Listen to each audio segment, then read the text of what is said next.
Friends, ಎಲ್ರಿಗೂ ನಮಸ್ಕಾರ. ಜ್ಞಾನಗಂಗೋತ್ರಿ ಸಂಸ್ಥೆಯ ಇನ್ಕ್ವೆಸ್ಟ್ ಪ್ರಚಲಿತ ಘಟನೆಗಳ ಸರಣಿಗೆ ತಮ್ಮೆಲ್ಲರಿಗೂ ಮತ್ತೊಮ್ಮೆ ಸ್ವಾಗತ. ಸೊ ಇವತ್ತು ನಾವು ಸಂಚಿಕೆ ಸಂಖ್ಯೆ 666 ಡಿಸ್ಕಸ್ ಮಾಡ್ತಾ ಇದ್ದೇವೆ. ದಿನಾಂಕ 16ರಿಂದ 19 ಮಾರ್ಚ್ 2024 ಎಲ್ಲ ಪ್ರಚಲಿತ ಘಟನೆಗಳನ್ನು ಡಿಸ್ಕಸ್ ಮಾಡ್ತಾ ಇದ್ದೇನೆ.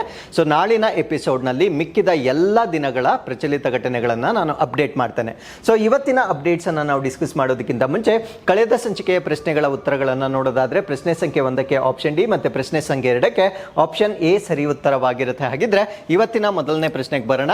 ಮಾನವ ಅಭಿವೃದ್ಧಿ ಸೂಚ್ಯಾಂಕವನ್ನು ಲೆಕ್ಕಾಚಾರ ಮಾಡಲು ಕೆಳಗಿನ ಯಾವ ನಿಯತಾಂಕಗಳನ್ನು ಬಳಸಲಾಗುತ್ತದೆ? So which of the following parameters are use to compute human development index? ಇದನ್ನ ನಾವು HDI ಅಂತ ಕರಿತೇವೆ. ಸೊ ಒಂದು ದೇಶದಲ್ಲಿ ಮಾನವ ಅಭಿವೃದ್ಧಿ ಸೂಚ್ಯಾಂಕವನ್ನ ಲೆಕ್ಕ ಹಾಕ್ಲಿಕ್ಕೆ ಯಾವ ಪ್ಯಾರಾಮೀಟರ್ಸ್ ಅನ್ನ ಕನ್ಸಿಡರ್ ಮಾಡ್ತಾರೆ ಅಂತಕ್ಕಂಥದ್ದು ನಮ್ಮ ಪ್ರಶ್ನೆ ಆಗಿರುತ್ತೆ. ಸೊ 3 ಪ್ಯಾರಾಮೀಟರ್ಸ್ ಅನ್ನ ಪ್ರಮುಖವಾಗಿ ಪರಿಗಣನೆಗೆ ತೆಗೆದುಕೊಳ್ಳಲಾಗುತ್ತೆ. ಆ 3 ಪ್ಯಾರಾಮೀಟರ್ಸ್ ಯಾವ್ದು ಅಂದ್ರೆ ಜೀವಿತಾವಧಿ, ಶಾಲಾ ಶಿಕ್ಷಣದ ಸರಾಸರಿ ವರ್ಷಗಳು ಮತ್ತೆ ಸರಾಸರಿ ಆದಾಯ ಅಂತ ಹೇಳ್ತೇವೆ. ಅಂದ್ರೆ ಲೈಫ್ ಎಕ್ಸ್ಪೆಕ್ಟೆನ್ಸಿ ಆಗಿರ್ಬೋದು, ಮೀನ್ ಇಯರ್ಸ್ ಆಫ್ ಸ್ಕೂಲಿಂಗ್ ಆಗಿರ್ಬೋದು, ಮತ್ತೆ ಆವರೇಜ್ ಇನ್ಕಮ್ ಅನ್ನ ಇಲ್ಲಿ ಕನ್ಸಿಡರ್ ಮಾಡಲಾಗುತ್ತೆ. ಸೊ ಈ ಒಂದು ಆರ್ಟಿಕಲ್ ಏನಿದೆ, ವಿಶೇಷವಾಗಿ KS ಪರೀಕ್ಷೆ ಬರೀತಾ ಇರ್ತಕ್ಕಂಥ ವಿದ್ಯಾರ್ಥಿಗಳಿಗೆ ನಿಮ್ಮ ಸ್ಟ್ಯಾಟಿಕ್ ಪಾರ್ಟ್ ಮತ್ತೆ ಈವನ್ ಫಾರ್ ಎಸ್ಸೆ ರೈಟಿಂಗ್ ಮತ್ತೆ ಮೇನ್ಸ್ ಆನ್ಸರ್ ರೈಟಿಂಗ್ಗೆ ತುಂಬಾ ಇಂಪಾರ್ಟೆಂಟ್ ಆಗಿರ್ತಕ್ಕಂಥ ಕೆಲವೊಂದು ಕಾನ್ಸೆಪ್ಟ್ಸ್ ಗಳನ್ನ ಈ ಆರ್ಟಿಕಲ್ ಅಲ್ಲಿ ನಾನು ಡಿಸ್ಕಸ್ ಮಾಡ್ತಾ ಬರ್ತೇನೆ. ಸೊ ಈ ಒಂದು ಪ್ರಶ್ನೆಯನ್ನ ಕೊಡ್ಲಿಕ್ಕೆ ಕಾರಣ ಏನಂದ್ರೆ 2022ನೇ ಸಾಲಿಗೆ ಸಂಬಂಧಪಟ್ಟಿರ್ತಕ್ಕಂಥ ಹ್ಯೂಮನ್ ಡೆವಲಪ್ಮೆಂಟ್ ಇಂಡೆಕ್ಸ್ ರಿಪೋರ್ಟ್ ಈಗ ರಿಲೀಸ್ ಆಗಿರುತ್ತೆ. ಸೊ ನಾವಿರ್ತಕ್ಕಂಥದ್ದು 2024ನೇ ವರ್ಷದಲ್ಲಿ. ಬಟ್ ಈ ಒಂದು ವರದಿ ಯಾವ ವರ್ಷಕ್ಕೆ ಸಂಬಂಧಪಟ್ಟಿರುತ್ತೆ ಅಂದ್ರೆ 2022ಗೆ ಸಂಬಂಧಪಟ್ಟಿರ್ತಕ್ಕಂಥ ಒಂದು ವರದಿ ಆಗಿರುತ್ತೆ. ಸೊ ಈ ಒಂದು ವರದಿಯಲ್ಲಿ ನಮ್ಮ ಭಾರತ ರಾಷ್ಟ್ರ ಎಷ್ಟು ಅಂಕಗಳನ್ನ ಗಳಿಸಿದೆ ಅಂತ ನಿಮಗೆ ಪ್ರಶ್ನೆ ಕೇಳಿದಾಗ 0.644 ಸ್ಕೋರ್ ಅನ್ನ ನಮ್ಮ ಭಾರತ ರಾಷ್ಟ್ರ ಗಳಿಸಿಕೊಂಡಿರುತ್ತೆ. ಸೊ ಈ ಒಂದು ಅಂಕಗಳನ್ನ ಗಳಿಸಿಕೊಂಡಿರುವ ಕಾರಣದಿಂದ ನಮ್ಮ ಭಾರತ ರಾಷ್ಟ್ರ ಯಾವ ಒಂದು ಸ್ಕೇಲ್ ಅಥವಾ ಶ್ರೇಣಿಯನ್ನ ಪಡೆದುಕೊಂಡಿದೆ ಅಂದ್ರೆ ಮೀಡಿಯಂ ಹ್ಯೂಮನ್ ಡೆವಲಪ್ಮೆಂಟ್ ಕಂಟ್ರಿ ಅಂತ ಕರೀತೇವೆ. ಅಂದ್ರೆ ಮಧ್ಯಮ ಮಾನವ ಅಭಿವೃದ್ಧಿ ರಾಷ್ಟ್ರ ಅಂತ ಕರೀತೇವೆ. ಸೊ ಈ ಒಂದು ಗ್ರೇಡಿಂಗ್ ನಲ್ಲಿ 4 ರ್ಯಾಂಕ್ಸ್ ಬರುತ್ತೆ. ಒಂದನ್ನ ವೆರಿ ಹೈ ಅಂತ ಕರೀತೇವೆ, ಇನ್ನೊಂದನ್ನ ಹೈ ಅಂತ ಕರೀತೇವೆ, ಮೀಡಿಯಂ ಅಂತ ಕರೀತೇವೆ, ಲೋ ಅಂತ ಕರೀತೇವೆ. ಸೊ ನಾವಿರ್ತಕ್ಕಂಥದ್ದು 3ನೇ ಸ್ಥಾನದಲ್ಲಿ ಮೀಡಿಯಂ ರೇಂಜ್ ಅಲ್ಲಿ ಇರ್ತಕ್ಕಂಥ ನಮ್ಮ ರಾಷ್ಟ್ರ ಭಾರತವಾಗಿರುತ್ತೆ. ಹಾಗಿದ್ರೆ ನಮ್ಮ ಭಾರತ ರಾಷ್ಟ್ರ ಗಳಿಸಿರ್ತಕ್ಕಂಥ ರ್ಯಾಂಕ್ ಎಷ್ಟು ಅಂತ ನಿಮಗೆ ಪ್ರಶ್ನೆ ಕೇಳಿದಾಗ ಔಟ್ ಆಫ್ 193 ಕಂಟ್ರೀಸ್ ಅಂದ್ರೆ 193 ರಾಷ್ಟ್ರಗಳಲ್ಲಿ ನಾವು 134ನೇ ರ್ಯಾಂಕ್ ಅನ್ನ ಪಡೆದುಕೊಂಡಿರ್ತೇವೆ. ಸೊ 2021ಕ್ಕೆ ಹೋಲಿಕೆ ಮಾಡಿದಾಗ ಒಂದು ರ್ಯಾಂಕ್ ನಾವು ಇನ್ಕ್ರೀಸ್ ಆಗಿರ್ತೇವೆ. ಅಂದ್ರೆ ಸೊ 135 ನಾವು ಪಡೆದುಕೊಂಡಿದ್ದು. ಸೊ ಇವಾಗ ಇಂಪ್ರೂವ್ ಆಗಿರ್ತೇವೆ. ಇಂಪ್ರೂವ್ ಆಗಿದೆ ಅಂದ್ರೆ ನಮ್ಮ ರ್ಯಾಂಕ್ ಕಡಿಮೆ ಆಗಿರಬೇಕು. ಸೊ 134ನೇ ರ್ಯಾಂಕ್ ಅನ್ನ ನಾವು ಪಡೆದುಕೊಂಡಿರ್ತೇವೆ ಔಟ್ ಆಫ್ 193 ಕಂಟ್ರೀಸ್. ಅಂದ್ರೆ ಕಳೆದ ಬಾರಿ 192 ಕಂಟ್ರೀಸ್ ಅನ್ನ ಕನ್ಸಿಡರ್ ಮಾಡಿದ್ರು. ಸೊ ಈ ಬಾರಿ 193 ಕಂಟ್ರೀಸ್ ಅಲ್ಲಿ ಈ ಒಂದು ಸರ್ವೆಯನ್ನ ಮಾಡಿದಾಗ ಸೊ ನಮ್ಮ ಭಾರತ ರಾಷ್ಟ್ರ 134ನೇ ರ್ಯಾಂಕ್ ಅನ್ನ ಪಡೆದಿರ್ತಕ್ಕಂಥದ್ದನ್ನ ನಾವಿಲ್ಲಿ ಗಮನಿಸಬಹುದಾಗಿರುತ್ತೆ. ಹಾಗಿದ್ರೆ ಟಾಪ್ ರ್ಯಾಂಕ್ ಅನ್ನ ಹೊಂದಿರತಕ್ಕಂಥ ಕಂಟ್ರೀಸ್ ಯಾವುದು ಅಂತ ನಿಮಗೆ ಪ್ರಶ್ನೆ ಕೇಳ್ತಾರೆ. ಸೊ ಮೊದಲ ಸ್ಥಾನದಲ್ಲಿ ನಾವು ಸ್ವಿಟ್ಜರ್ಲ್ಯಾಂಡ್ ಅನ್ನ ನೋಡಬಹುದಾಗಿರುತ್ತೆ. Second place is taken by Norway and third place ಅಲ್ಲಿ ನಾವು ಐಸ್ಲ್ಯಾಂಡ್ ಅನ್ನ ನೋಡಬಹುದಾಗಿರುತ್ತೆ.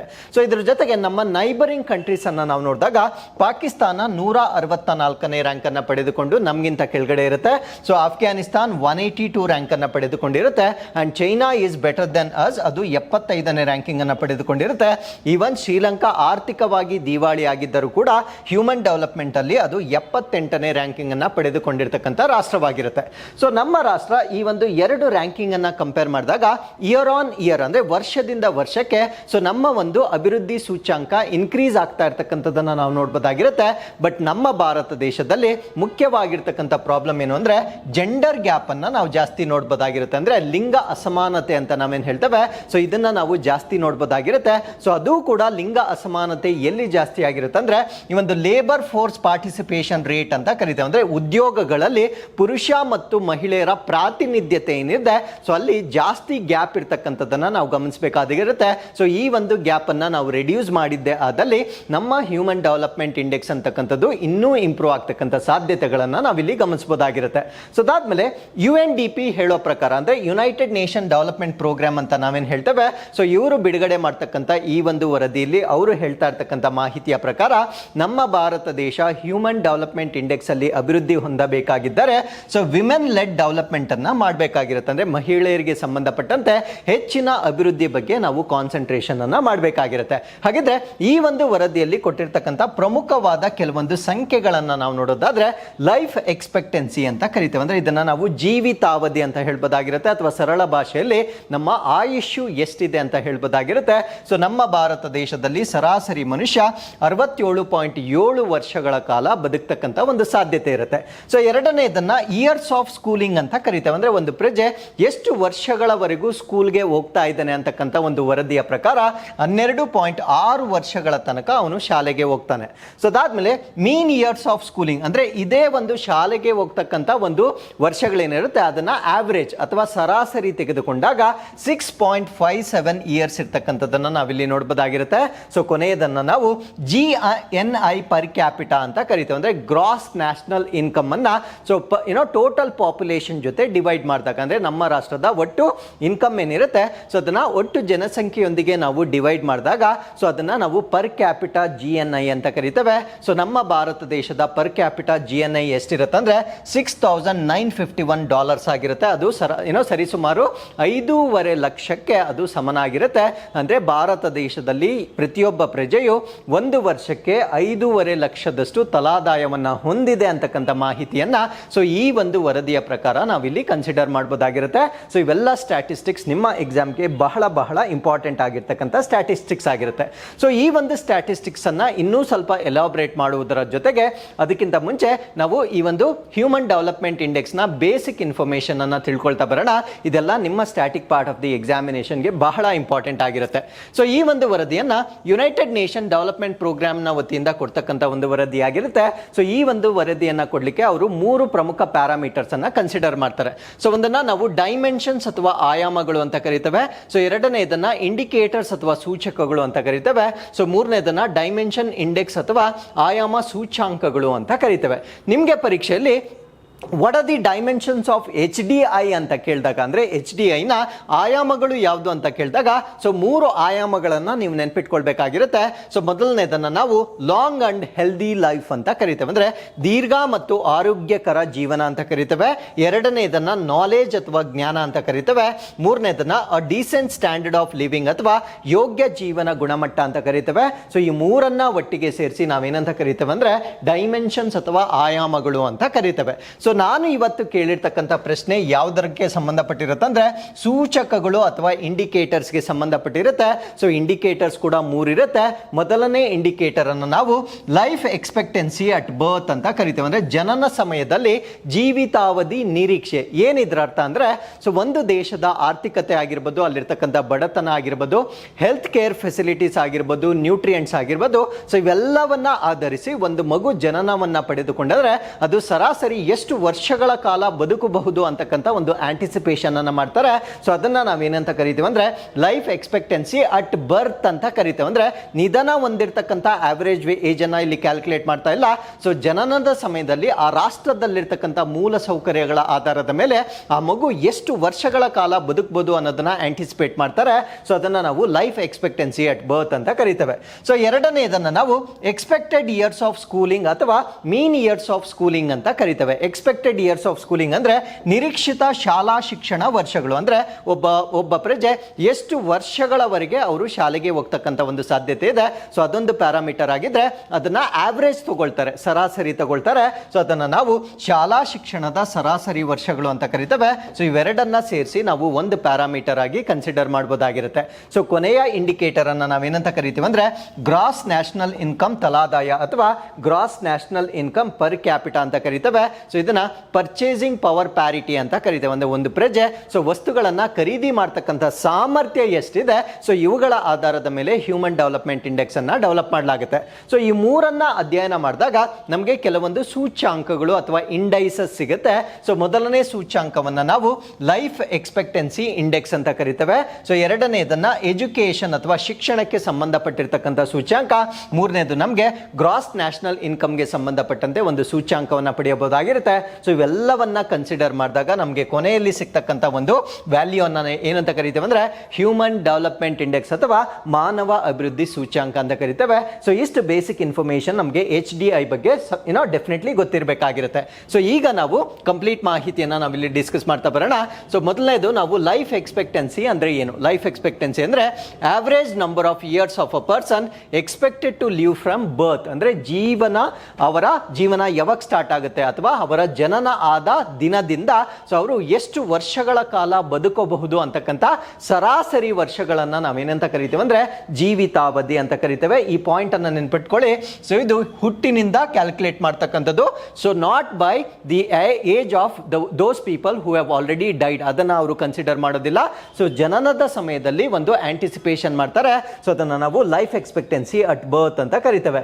ಸೊ ಎರಡನೇದನ್ನ ನಾವು ಎಜುಕೇಶನ್ ಅಥವಾ ಶಿಕ್ಷಣಕ್ಕೆ ಸಂಬಂಧಪಟ್ಟಂತೆ ಸೊ ಇಲ್ಲಿ ಎರಡು ರೀತಿಯ ಶಿಕ್ಷಣವನ್ನ ಅವರು ತೆಗೆದುಕೊಳ್ತಾರೆ. ಸೊ ಒಂದು ಶಿಕ್ಷಣ ಬಂದು ಅಡಲ್ಟ್ಸ್, ಅಂದ್ರೆ ಅಡಲ್ಟ್ಸ್ಗೆ ಸಂಬಂಧಪಟ್ಟಂತೆ ಅಥವಾ ವಯಸ್ಕರಿಗೆ ಸಂಬಂಧಪಟ್ಟಂತೆ ಸೊ ಎಷ್ಟು ವರ್ಷಗಳ ಕಾಲ ಅವರು ಶಾಲೆಗೆ ಅಟೆಂಡ್ ಮಾಡ್ತಾ ಇದ್ದಾರೆ. ಸೊ ಅದಾದ್ಮೇಲೆ ಚಿಲ್ಡ್ರನ್, ಮಕ್ಕಳಿಗೆ ಸಂಬಂಧಪಟ್ಟಂತೆ ಶಾಲೆಗೆ ಹೋಗ್ತಕ್ಕಂಥ ಸರಾಸರಿ ವರ್ಷಗಳನ್ನ ಕನ್ಸಿಡರ್ ಮಾಡ್ತಾರೆ.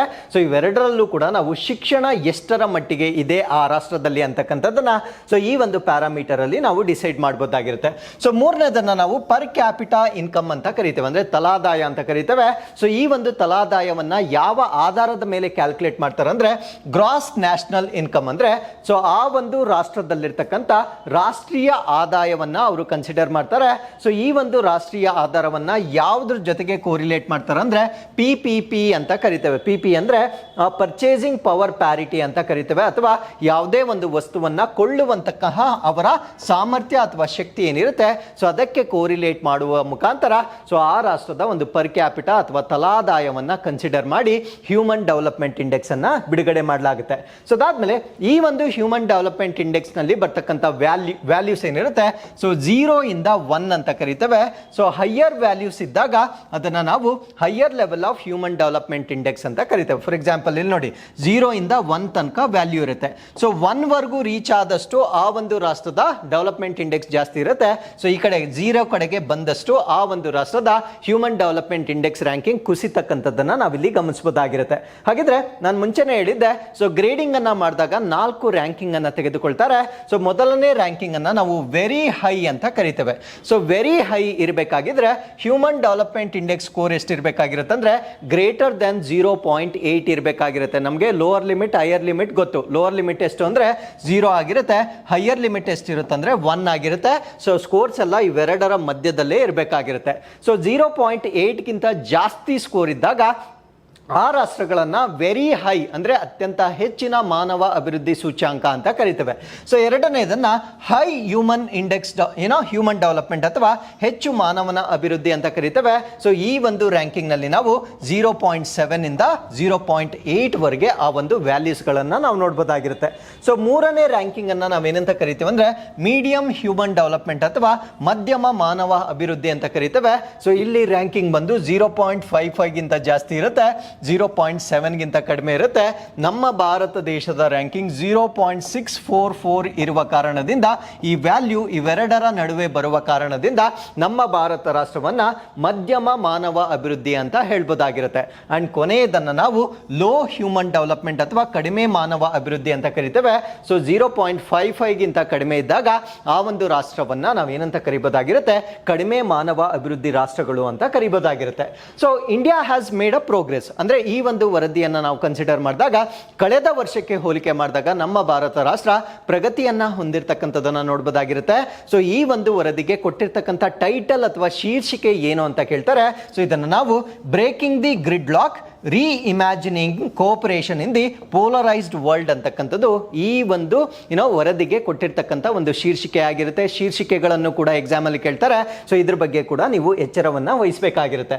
ಸೊ ಅದಾದ್ಮೇಲೆ ನಮ್ಮ ಭಾರತ ದೇಶದ ಲೈಫ್ ಎಕ್ಸ್ಪೆಕ್ಟೆನ್ಸಿ ಅಟ್ ಬರ್ತ್ ಎಷ್ಟಾಗಿರುತ್ತೆ ಅಂದ್ರೆ 67.2 ಇಯರ್ಸ್ ಇದ್ದಿದ್ದು 67.7 ಇಯರ್ಸ್ಗೆ ಇನ್ಕ್ರೀಸ್ ಆಗಿರುತ್ತೆ. ಅಂದ್ರೆ 2021ರಿಂದ 2022ಕ್ಕೆ 67.7ಗೆ ಏರಿಕೆ ಆಗಿರ್ತಕ್ಕಂಥದ್ದನ್ನ ನಾವು ನೋಡಬಹುದಾಗಿರುತ್ತೆ. ಸೊ ಅದಾದ್ಮೇಲೆ ಎಕ್ಸ್ಪೆಕ್ಟೆಡ್ ಇಯರ್ಸ್ ಆಫ್ ಸ್ಕೂಲಿಂಗ್ ಅಂದ್ರೆ ಶಾಲೆಗೆ ಹೋಗ್ತಕ್ಕಂಥ ನಿರೀಕ್ಷಿತ ದಿನಗಳನ್ನ ನಾವು ಹೋಲಿಕೆ ಮಾಡಿದಾಗ ಸೊ 11.9 ಇಯರ್ಸ್ ಇದ್ದಿದ್ದು ಕಳೆದ ರಿಪೋರ್ಟ್ ನಲ್ಲಿ ಸೊ ಈಗ 12.6 ವರ್ಷಕ್ಕೆ ಏರಿಕೆ ಆಗಿರ್ತಕ್ಕಂಥದ್ದನ್ನ ನಾವಿಲ್ಲಿ ನೋಡಬಹುದಾಗಿರುತ್ತೆ.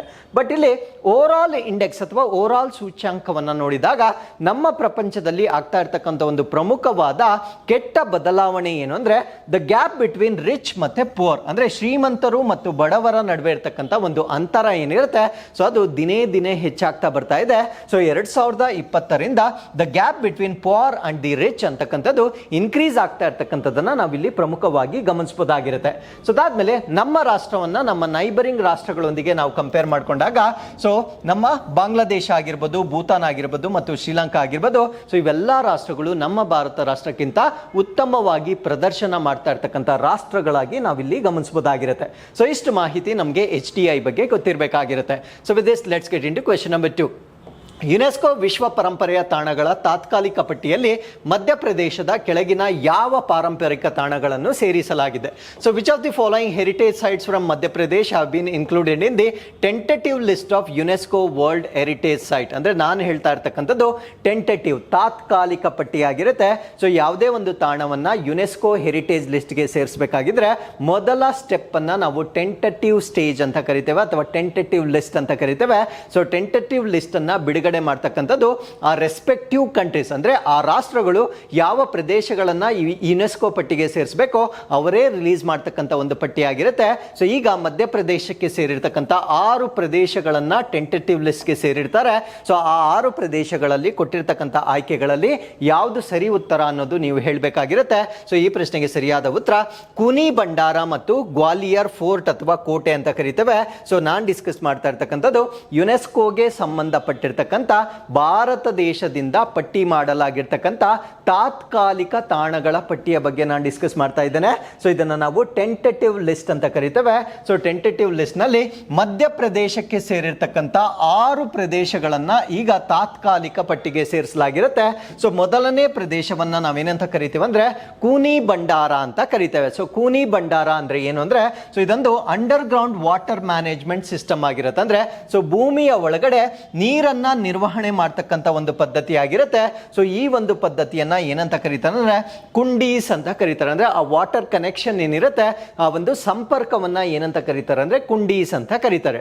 ಸೊ ಇದು ವಾಟರ್ ಕನೆಕ್ಷನ್ಗೆ ಸಂಬಂಧಪಟ್ಟಿರ್ತಕ್ಕಂಥ ಒಂದು ಪ್ರದೇಶವಾಗಿರೋದ್ರಿಂದ ಇತ್ತೀಚೆಗೆ ನಮ್ಮ ಕರ್ನಾಟಕ ಬಜೆಟ್ ಅನ್ನ ಮಾಡಿದಾಗ ಕರೇಜ್ ಸಿಸ್ಟಮ್ ಅಂತಕ್ಕಂಥ ಒಂದು ಪದವನ್ನ ನಾವು ಕೇಳಿದ್ವಿ. ಹಾಗಿದ್ರೆ ಕರೇಜ್ ಸಿಸ್ಟಮ್ ಅಂತಕ್ಕಂಥದ್ದು ನಮ್ಮ ಕರ್ನಾಟಕದ ಯಾವ ಪ್ರದೇಶಕ್ಕೆ ಸಂಬಂಧಪಟ್ಟಿದ್ದು ಅನ್ನೋದನ್ನ ನೀವು ನಮಗೆ ಕಮೆಂಟ್ಸ್ ಅಲ್ಲಿ ತಿಳಿಸಬಹುದಾಗಿರುತ್ತೆ. ಹಾಗಿದ್ರೆ ಎರಡನೇ ಪ್ರದೇಶವನ್ನ ನಾವು ನೋಡೋದಾದ್ರೆ ಗ್ವಾಲಿಯರ್ ಫೋರ್ಟ್ ಅಥವಾ ಗ್ವಾಲಿಯರ್ ಕೋಟೆ ಅಂತ ಕರಿತೇವೆ. ಸೊ ಇದೊಂದು ಹಿಸ್ಟಾರಿಕ್ ಅಥವಾ ಐತಿಹಾಸಿಕವಾಗಿರ್ತಕ್ಕಂಥ ಒಂದು ಕೋಟೆ ಆಗಿರುತ್ತೆ. ಇದು ವೇರಿಯಸ್ ಡೈನಾಸ್ಟಿಸ್ ಅಂದ್ರೆ ಅನೇಕ ರಾಜವಂಶಗಳಿಗೆ ಸಂಬಂಧಪಟ್ಟಿರ್ತಕ್ಕಂಥ ಈ ಒಂದು ಕೋಟೆಯನ್ನು ಕೂಡ ಯುನೆಸ್ಕೋದ ತಾತ್ಕಾಲಿಕ ಪಟ್ಟಿಗೆ ಸೇರಿಸಲಾಗಿರುತ್ತೆ. ಸೊ ಮೂರನೇದನ್ನ ನಾವು ಹಿಸ್ಟಾರಿಕಲ್ ಗ್ರೂಪ್ ಆಫ್ ದಮ್ನಾರ್ ಅಂತ ಕರಿತೇವೆ. ಅಂದ್ರೆ ದಮ್ನಾರ್ನ ಐತಿಹಾಸಿಕ ಗುಂಪು ಅಂತ ಕರಿತೇವೆ. ಸೊ ಇಲ್ಲಿ ಏನ್ಷಿಯಂಟ್ ಕೇವ್ಸ್ ಅಂದ್ರೆ ಪುರಾತನವಾಗಿರ್ತಕ್ಕಂಥ ಕೆಲವೊಂದು ಗುಹೆಗಳು ಮತ್ತೆ ರಾಕ್ ಕಟ್ ಆರ್ಕಿಟೆಕ್ಚರ್ ಅಂತ ಕರೀತೇವೆ. ಅಂದ್ರೆ ಕಲ್ಲಿನಿಂದ ಕೆತ್ತನೆ ಮಾಡಿರ್ತಕ್ಕಂಥ ವಾಸ್ತುಶಿಲ್ಪಗಳಿಗೆ ಹೆಸರುವಾಸಿಯಾಗಿರ್ತಕ್ಕಂಥ ಪ್ರದೇಶವಾಗಿರುತ್ತೆ. ಸೊ ನಾಲ್ಕನೇದನ್ನ ನಾವು ಭೋಜೇಶ್ವರ್ ಮಹಾದೇವ ಟೆಂಪಲ್ ಅಂತ ಕರಿತೇವೆ. ಮಹಾದೇವ ಅಂದ ಕೂಡಲೇ ಗೊತ್ತಾಯ್ತು ಅದು ನನಗೆ ಲಾರ್ಡ್ ಶಿವ ಟೆಂಪಲ್ ಆಗಿರುತ್ತೆ. ಸೊ ಇದೊಂದು ವಾಸ್ತುಶಿಲ್ಪಕ್ಕೆ ತುಂಬಾ ಪ್ರಸಿದ್ಧವಾಗಿರ್ತಕ್ಕಂಥ ಅಥವಾ ಅತ್ಯಂತ ಶ್ರೀಮಂತವಾದ ವಾಸ್ತುಶಿಲ್ಪವನ್ನ ಹೊಂದಿರತಕ್ಕಂಥ ಒಂದು ಪ್ರದೇಶವಾಗಿರುತ್ತೆ. ಸೊ ಮುಂದಿನ ಪ್ರದೇಶವನ್ನ ನಾವು rock art site of Chambal valley ಅಂತ ಕರಿತೇವೆ. ಅಂದ್ರೆ ಚಂಬಲ್ ಕಣಿವೆಗೆ ಸಂಬಂಧಪಟ್ಟಿರ್ತಕ್ಕಂಥ ರಾಕ್ ಆರ್ಟ್ ಸೈಟ್ಸ್ ಅಂತ ಕರಿತೇವೆ. ಅಂದ್ರೆ ಕಲ್ಲಿನಿಂದ ಕೆತ್ತಿರ್ತಕ್ಕಂಥ ತಾಣಗಳಾಗಿರ್ತವೆ. ಸೊ ಇಲ್ಲೂ ಕೂಡ ನಾವು ಏನ್ಷಿಯಂಟ್ ಪೇಂಟಿಂಗ್ಸ್ ಅನ್ನ ನೋಡಬಹುದಾಗಿರುತ್ತೆ. ಅಂದ್ರೆ ಪುರಾತನ ಕಾಲಕ್ಕೆ ಸಂಬಂಧಪಟ್ಟಿರ್ತಕ್ಕಂಥ ವರ್ಣಚಿತ್ರಗಳನ್ನ ನಾವು ನೋಡಬಹುದಾಗಿರುತ್ತೆ. ಪ್ರೀ ಹಿಸ್ಟಾರಿಕ್ ಹ್ಯೂಮನ್ ಸೆಟಲ್ಮೆಂಟ್ಸ್ ಗಳನ್ನ ನಾವು ನೋಡಬಹುದಾಗಿರುತ್ತೆ. ಅಂದ್ರೆ ಇತಿಹಾಸ ಪೂರ್ವದಲ್ಲಿರ್ತಕ್ಕಂಥ ಕೆಲವು ಮಾನವನ ವಸಾಹತುಗಳನ್ನ ಈ ಒಂದು ಪ್ರದೇಶದಲ್ಲಿ ನಾವು ನೋಡಬಹುದಾಗಿರುತ್ತೆ. ಸೊ ಕೊನೆಯ ಪ್ರದೇಶವನ್ನ ನಾವೇನಂತ ಕರಿತೀವಿ ಅಂದ್ರೆ ಗಾಡ್ ಮೆಮೋರಿಯಲ್ ಆಫ್ ರಾಮನಗರ್ ಅಂತ ಕರಿತೇವೆ. ಅಂದ್ರೆ ರಾಮನಗರದ ದೇವರ ಸ್ಮಾರಕ ಅಂತ ಕರಿತೇವೆ. ಸೊ ಇದನ್ನ ಮಂಡ್ಲಾದಲ್ಲಿರ್ತಕ್ಕಂಥ ಒಂದು ಪ್ರದೇಶವಾಗಿರುತ್ತೆ. ರಾಮನಗರ ಅಂದ ಕೂಡಲೇ ಕನ್ಫ್ಯೂಸ್ ಆಗಬಾರ್ದು, ಇದು ಮಧ್ಯಪ್ರದೇಶದಲ್ಲಿರೋದು, ಕರ್ನಾಟಕದ ರಾಮನಗರ ಆಗಿರೋದಿಲ್ಲ. ಸೊ ಇಲ್ಲಿರ್ತಕ್ಕಂಥ ಒಂದು ಸಿಗ್ನಿಫಿಕೆನ್ಸ್ ಅಥವಾ ಮಹತ್ವ ಏನಂದ್ರೆ ಆರ್ಕಿಯೋಲಾಜಿಕಲ್ ಅಂಡ್ ಹಿಸ್ಟಾರಿಕಲ್ ಸಿಗ್ನಿಫಿಕೆನ್ಸ್ ಅನ್ನ ನಾವು ನೋಡ್ಬೋದಾಗಿರುತ್ತೆ. ಅಂದ್ರೆ ಪುರಾತತ್ವ ಮತ್ತೆ ಐತಿಹಾಸಿಕ ಮಹತ್ವವನ್ನ ಹೊಂದಿರತಕ್ಕಂಥ ಒಂದು ತಾಣವಾಗಿರುತ್ತೆ.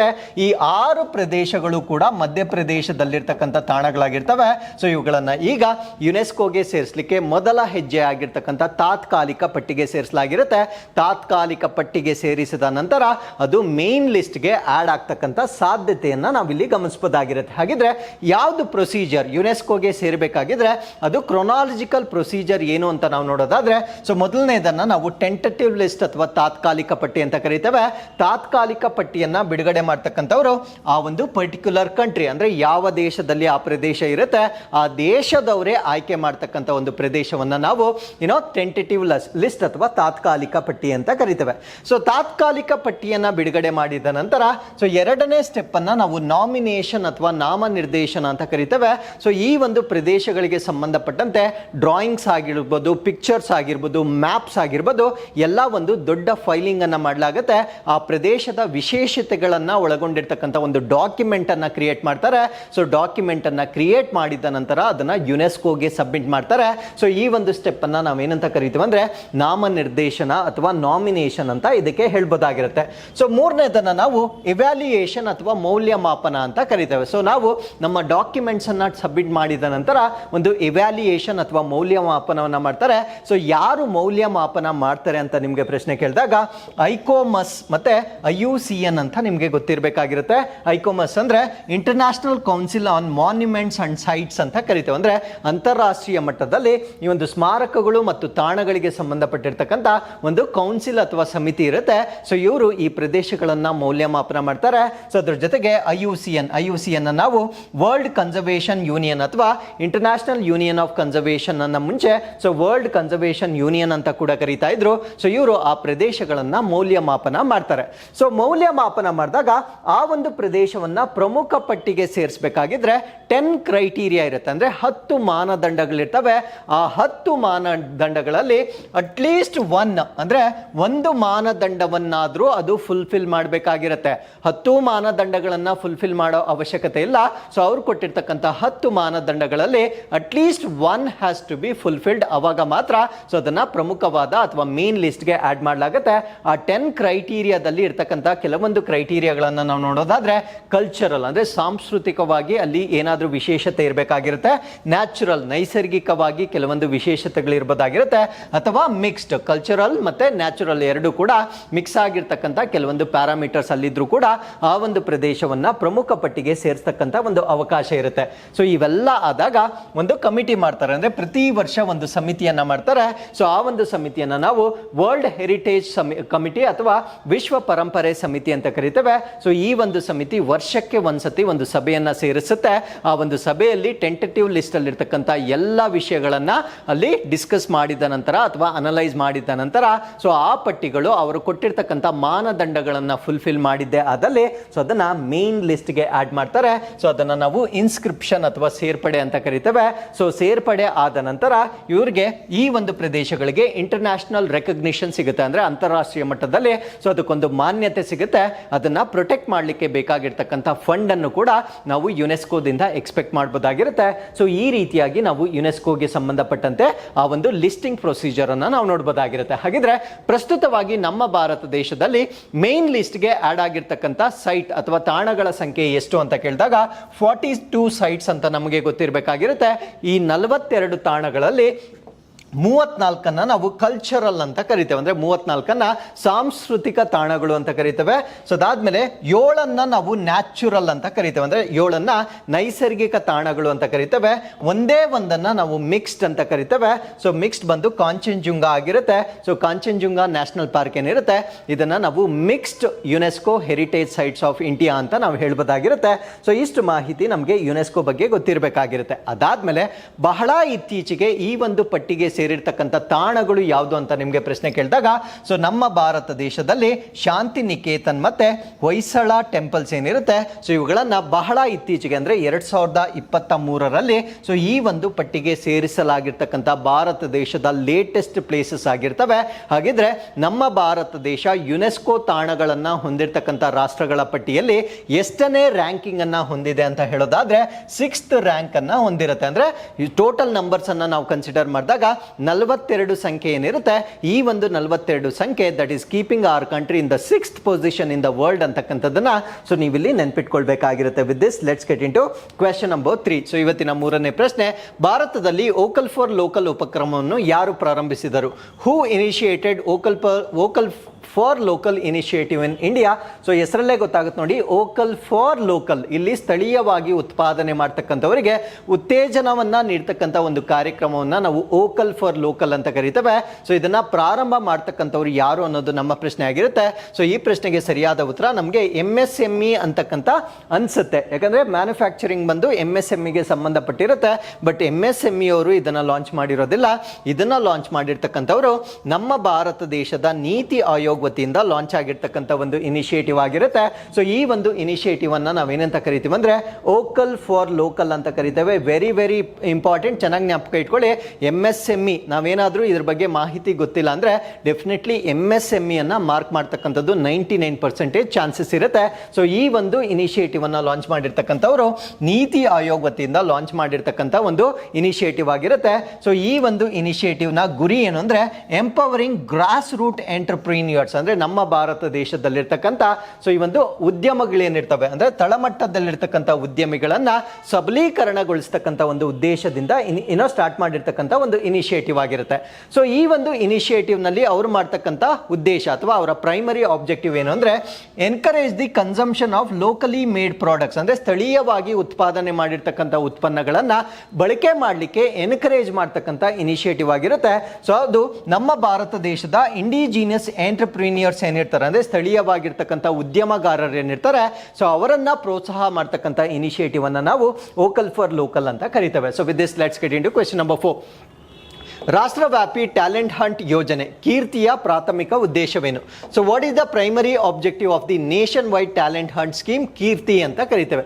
ಸೊ ಕೀರ್ತಿ ಅಂತಕ್ಕಂಥದ್ದು ನಮ್ಮ ಭಾರತ ದೇಶದಲ್ಲಿ ಯುವಕರಲ್ಲಿರ್ತಕ್ಕಂಥ ಟ್ಯಾಲೆಂಟ್ ಅನ್ನ ಗುರುತಿಸಿ ಅದನ್ನ ನರ್ಚರ್ ಮಾಡ್ತಕ್ಕಂಥ ಒಂದು ಕಾರ್ಯಕ್ರಮವಾಗಿರುತ್ತೆ.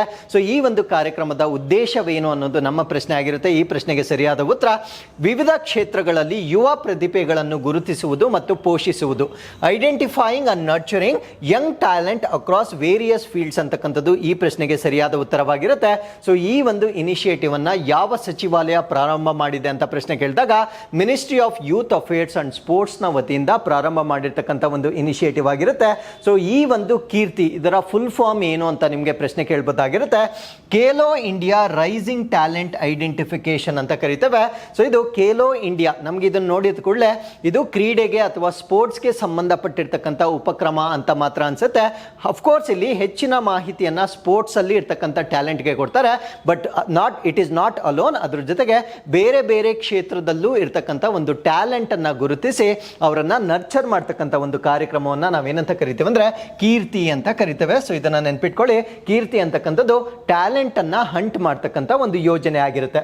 ಹಾಗಿದ್ರೆ ಯಾವ ಯಾವ ಕ್ಷೇತ್ರಗಳಲ್ಲಿರ್ತಕ್ಕಂಥ ಟ್ಯಾಲೆಂಟ್ ಅನ್ನ ಇಲ್ಲಿ ಪ್ರಮುಖವಾಗಿ ಗುರುತಿಸಲಾಗುತ್ತೆ ಅಂದ್ರೆ, so as I told you before, ಸ್ಪೋರ್ಟ್ಸ್ಗೆ ಕ್ರೀಡೆಗೆ ಸಂಬಂಧಪಟ್ಟಂತೆ, ಆರ್ಟ್ಸ್ ಅಥವಾ ಕಲೆಗೆ ಸಂಬಂಧಪಟ್ಟಂತೆ, ಲಿಟರೇಚರ್ ಅಥವಾ ಸಾಹಿತ್ಯ, ಸೈನ್ಸ್ ಅಥವಾ ವಿಜ್ಞಾನ, ಟೆಕ್ನಾಲಜಿ ಅಥವಾ ತಂತ್ರಜ್ಞಾನ, ಆಂಟ್ರಪ್ರಿನಿಯರ್ಶಿಪ್ ಅಥವಾ ಉದ್ಯಮಶೀಲತೆ, ಈ ಕ್ಷೇತ್ರಗಳಿಗೆ ಸಂಬಂಧಪಟ್ಟಂತೆ ಯುವಕರನ್ನ ಗುರುತಿಸಿ ಅವರನ್ನ ನರ್ಚರ್ ಮಾಡ್ತಕ್ಕಂಥ ಒಂದು ಕಾರ್ಯಕ್ರಮವನ್ನ ಕೀರ್ತಿ ಅಂತ ಕರೀತೇವೆ. With this let's get into question number 5. ಭಾರತದಲ್ಲಿ ಇತ್ತೀಚೆಗೆ ಯಾರು ಚುನಾವಣಾ ಆಯುಕ್ತರಾಗಿ ನೇಮಕಗೊಂಡಿದ್ದಾರೆ? Who were recently appointed as election commissioners India?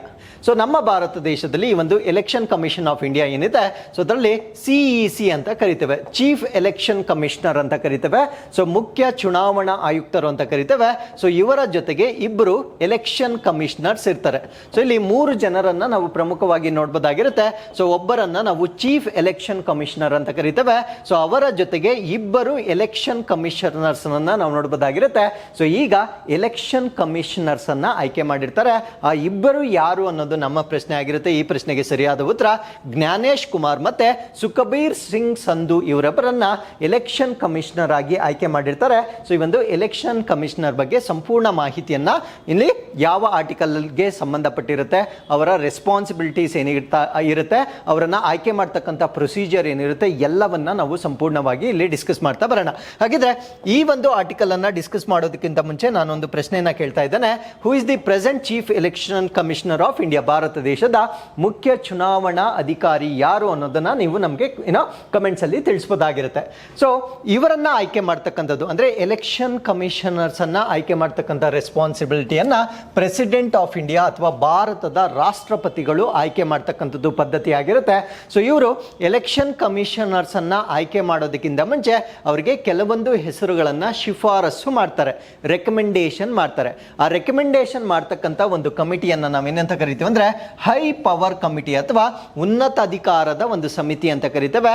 ಈ ಒಂದು ಹೈ ಪವರ್ ಕಮಿಟಿಯಲ್ಲಿ ಯಾರ್ಯಾರು ಇರ್ತಾರೆ ಅಂದ್ರೆ ಪ್ರೈಮ್ ಮಿನಿಸ್ಟರ್, ಭಾರತ ದೇಶದ ಪ್ರಧಾನಮಂತ್ರಿಗಳನ್ನ ನೋಡಬಹುದಾಗಿರುತ್ತೆ, ಹೋಮ್ ಮಿನಿಸ್ಟರ್, ಗೃಹ ಸಚಿವರನ್ನ ನಾವು ನೋಡಬಹುದಾಗಿರುತ್ತೆ, ಅದಾದ್ಮೇಲೆ ಲೀಡರ್ ಆಫ್ ಅಪೋಸಿಷನ್ ಅಂದ್ರೆ ವಿರೋಧ ಪಕ್ಷದ ನಾಯಕರು. ಸೊ ಈ ಮೂರು ಜನ ಯಾರನ್ನ ಶಿಫಾರಸು ಮಾಡ್ತಾರೆ, ಆ ಶಿಫಾರಸ್ಸಿನ ಆಧಾರದ ಮೇಲೆ ಪ್ರೆಸಿಡೆಂಟ್ ಆಫ್ ಇಂಡಿಯಾ ಅಥವಾ ಭಾರತದ ರಾಷ್ಟ್ರಪತಿಗಳು ಅವರನ್ನ ಆಯ್ಕೆ ಮಾಡ್ತಕ್ಕಂಥದ್ದು ಪದ್ಧತಿ ಆಗಿರುತ್ತೆ. So election commission of India ಬಗ್ಗೆ ನಾವು ಬೇಸಿಕ್ ಇನ್ಫಾರ್ಮೇಶನ್ ಅನ್ನ ತಿಳ್ಕೊಳ್ಳೋದಾದ್ರೆ ಇದನ್ನ ನಾವು ಆಟೋನಾಮಸ್ ಕಾನ್ಸ್ಟಿಟ್ಯೂಷನಲ್ ಅಥಾರಿಟಿ ಅಂತ ಕರಿತೇವೆ. ಆಟೋನಾಮಸ್ ಅಂದ್ರೆ ಸ್ವಾಯತ್ತವಾಗಿರ್ತಕ್ಕಂಥ, ಸಾಂವಿಧಾನಿಕವಾಗಿರ್ತಕ್ಕಂಥ ಒಂದು ಪ್ರಾಧಿಕಾರ ಇದಾಗಿರುತ್ತೆ. ಸ್ವಾಯತ್ತ ಅಂದ್ರೆ ಸರ್ಕಾರ ಯಾವುದೇ ರೀತಿಯ ಹಸ್ತಕ್ಷೇಪವನ್ನ ಇವರ ಚಟುವಟಿಕೆಗಳಲ್ಲಿ ಮಾಡಬಾರದಾಗಿರುತ್ತೆ. ಅದಕ್ಕೆ ಇದನ್ನ ನಾವು ಆಟೋನಾಮಸ್ ಅಂತ ಕರಿತೇವೆ. ಸೊ ಇವ್ರೇನ್ ಮಾಡ್ತಾರೆ ಅಂದ್ರೆ ನಮ್ಮ ಭಾರತ ದೇಶದಲ್ಲಿ ಎಲೆಕ್ಷನ್ ಪ್ರಾಸೆಸ್ ಅಥವಾ ಚುನಾವಣಾ ಒಂದು ಪ್ರಕ್ರಿಯೆಗಳ ಜವಾಬ್ದಾರಿಯನ್ನ ಹೊಂದಿರತಕ್ಕಂಥ ಒಂದು ಆಯೋಗವನ್ನ ನಾವು ಚುನಾವಣಾ ಆಯೋಗ ಅಂತ ಕರಿತೇವೆ. ಸೊ ಅದಾದ್ಮೇಲೆ ಈ ಒಂದು ಚುನಾವಣಾ ಆಯೋಗವನ್ನ ಸ್ಥಾಪನೆ ಮಾಡಿರ್ತಕ್ಕಂಥ ವರ್ಷ ಯಾವುದು ಅಂತ ಕೇಳ್ತಾರೆ. 25 ಜಾನ್ವರಿ 1950 ಇದನ್ನ ಸ್ಥಾಪನೆ ಮಾಡಲಾಗಿರುತ್ತೆ. ಸೊ ಈ ಒಂದು ದಿನಾಂಕವನ್ನ ಅಂದ್ರೆ 25ನೇ ಜನವರಿಯನ್ನ ಪ್ರತಿ ವರ್ಷ ನಮ್ಮ ರಾಷ್ಟ್ರದಲ್ಲಿ ನ್ಯಾಷನಲ್ ವೋಟರ್ಸ್ ಡೇ ಅಥವಾ ರಾಷ್ಟ್ರೀಯ ಮತದಾರರ ದಿನವನ್ನಾಗಿ ನಾವು ಆಚರಣೆ ಮಾಡ್ತಕ್ಕಂಥದ್ದು ಒಂದು ಪದ್ಧತಿ ಆಗಿರುತ್ತೆ. ಹಾಗಿದ್ರೆ ಈ ಒಂದು ಎಲೆಕ್ಷನ್ ಕಮಿಷನ್ ಅನ್ನ ಸ್ಥಾಪನೆ ಮಾಡಿರ್ತಕ್ಕಂಥದ್ದು ಯಾವ ಭಾಗ ಅಂದ್ರೆ ಪಾರ್ಟ್ 15 ಆಫ್ ದಿ ಕಾನ್ಸ್ಟಿಟ್ಯೂಷನ್, ನಮ್ಮ ಸಂವಿಧಾನದ 15ನೇ ಭಾಗ, ಆರ್ಟಿಕಲ್ 324 ಇಂದ 329 ಏನಿರುತ್ತೆ. ಸೊ ಇದು ಎಲೆಕ್ಷನ್ ಕಮಿಷನ್ ಬಗ್ಗೆ ಮಾಹಿತಿಯನ್ನ ಕೊಡ್ತಕ್ಕಂಥ ವಿಧಿಗಳನ್ನ ನಾವಿಲ್ಲಿ ನೋಡಬಹುದಾಗಿರುತ್ತೆ. ಸೊ ಇದು ನಮ್ಮ ಭಾರತ ದೇಶದ ಸಂವಿಧಾನದಲ್ಲಿ ಇರ್ತಕ್ಕಂಥ ಮಾಹಿತಿ ಆಗಿರುತ್ತೆ. ಸೊ ಅದಾದ್ಮೇಲೆ ಈ ಒಂದು ಎಲೆಕ್ಷನ್ ಕಮಿಷನ್ ಏನಿತ್ತು ಒರಿಜಿನಲಿ ಅಂದ್ರೆ ಮೂಲತಃ ಇದನ್ನ ಮೊಟ್ಟ ಮೊದಲನ ಬಾರಿಗೆ ಇದನ್ನ ರಚನೆ ಮಾಡಿದಾಗ there was only one election commissioner. So ಅದರಲ್ಲಿ ಒಬ್ಬರು ಚುನಾವಣಾ ಆಯುಕ್ತರನ್ನ ನೇಮಕ ಮಾಡ್ತಕ್ಕಂಥ ಒಂದು ಪ್ರಾವಿಷನ್ ಅನ್ನ ಕೊಡಲಾಗಿತ್ತು. ಅದಾದ್ಮೇಲೆ ಈ ಒಂದು ಎಲೆಕ್ಷನ್ ಕಮಿಷನ್ಗೆ ಒಂದು ತಿದ್ದುಪಡಿಯನ್ನ ಮಾಡ್ತಾರೆ, ಅಮೆಂಡ್ಮೆಂಟ್ ಅನ್ನ ಮಾಡ್ತಾರೆ.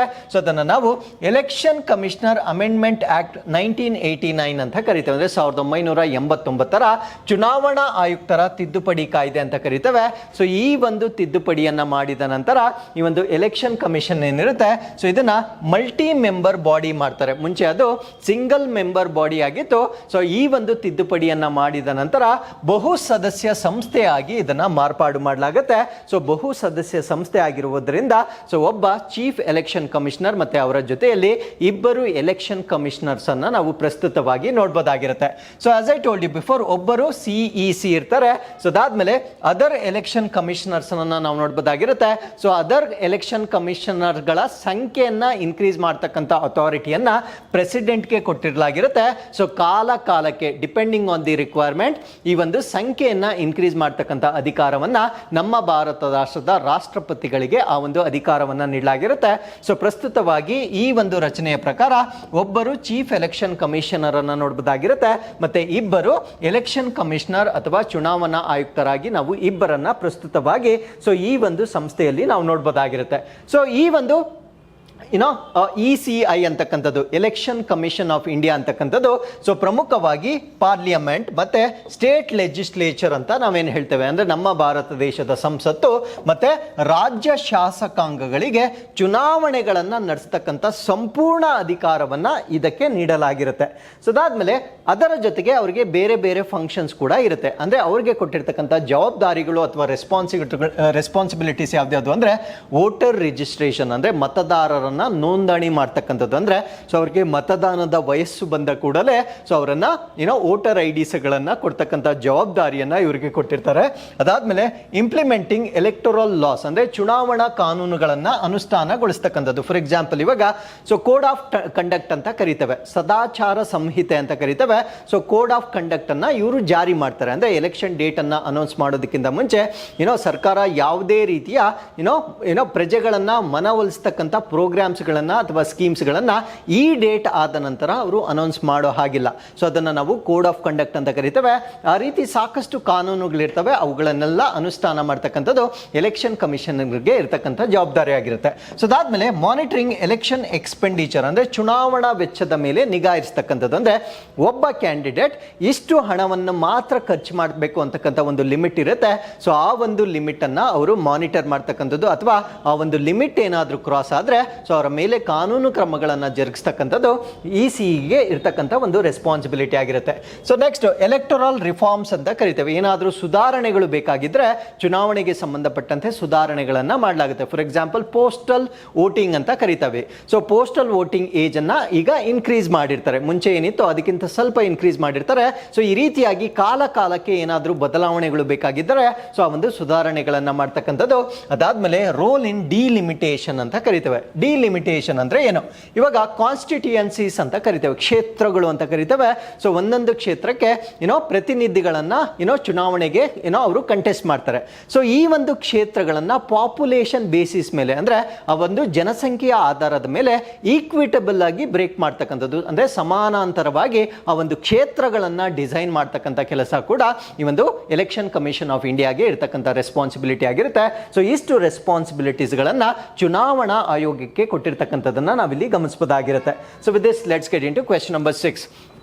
2022 ಲಿಂಗ ಅಸಮಾನತೆ ಸೂಚ್ಯಾಂಕದಲ್ಲಿ ಭಾರತದ ಶ್ರೇಣಿ ಏನು? So what is India's rank in gender inequality index for 2022? ಈ ಪ್ರಶ್ನೆಗೆ ಸರಿಯಾದ ಉತ್ತರ 108 ಅಥವಾ 108 ರ್ಯಾಂಕ್ನಲ್ಲಿ ನಾವು ಸೊ ಈ ಒಂದು ಲಿಂಗ ಅಸಮಾನತೆ ಸೂಚ್ಯಾಂಕದಲ್ಲಿ ನಮ್ಮ Bharat ರಾಷ್ಟ್ರವನ್ನ ನೋಡಬಹುದಾಗಿರುತ್ತೆ.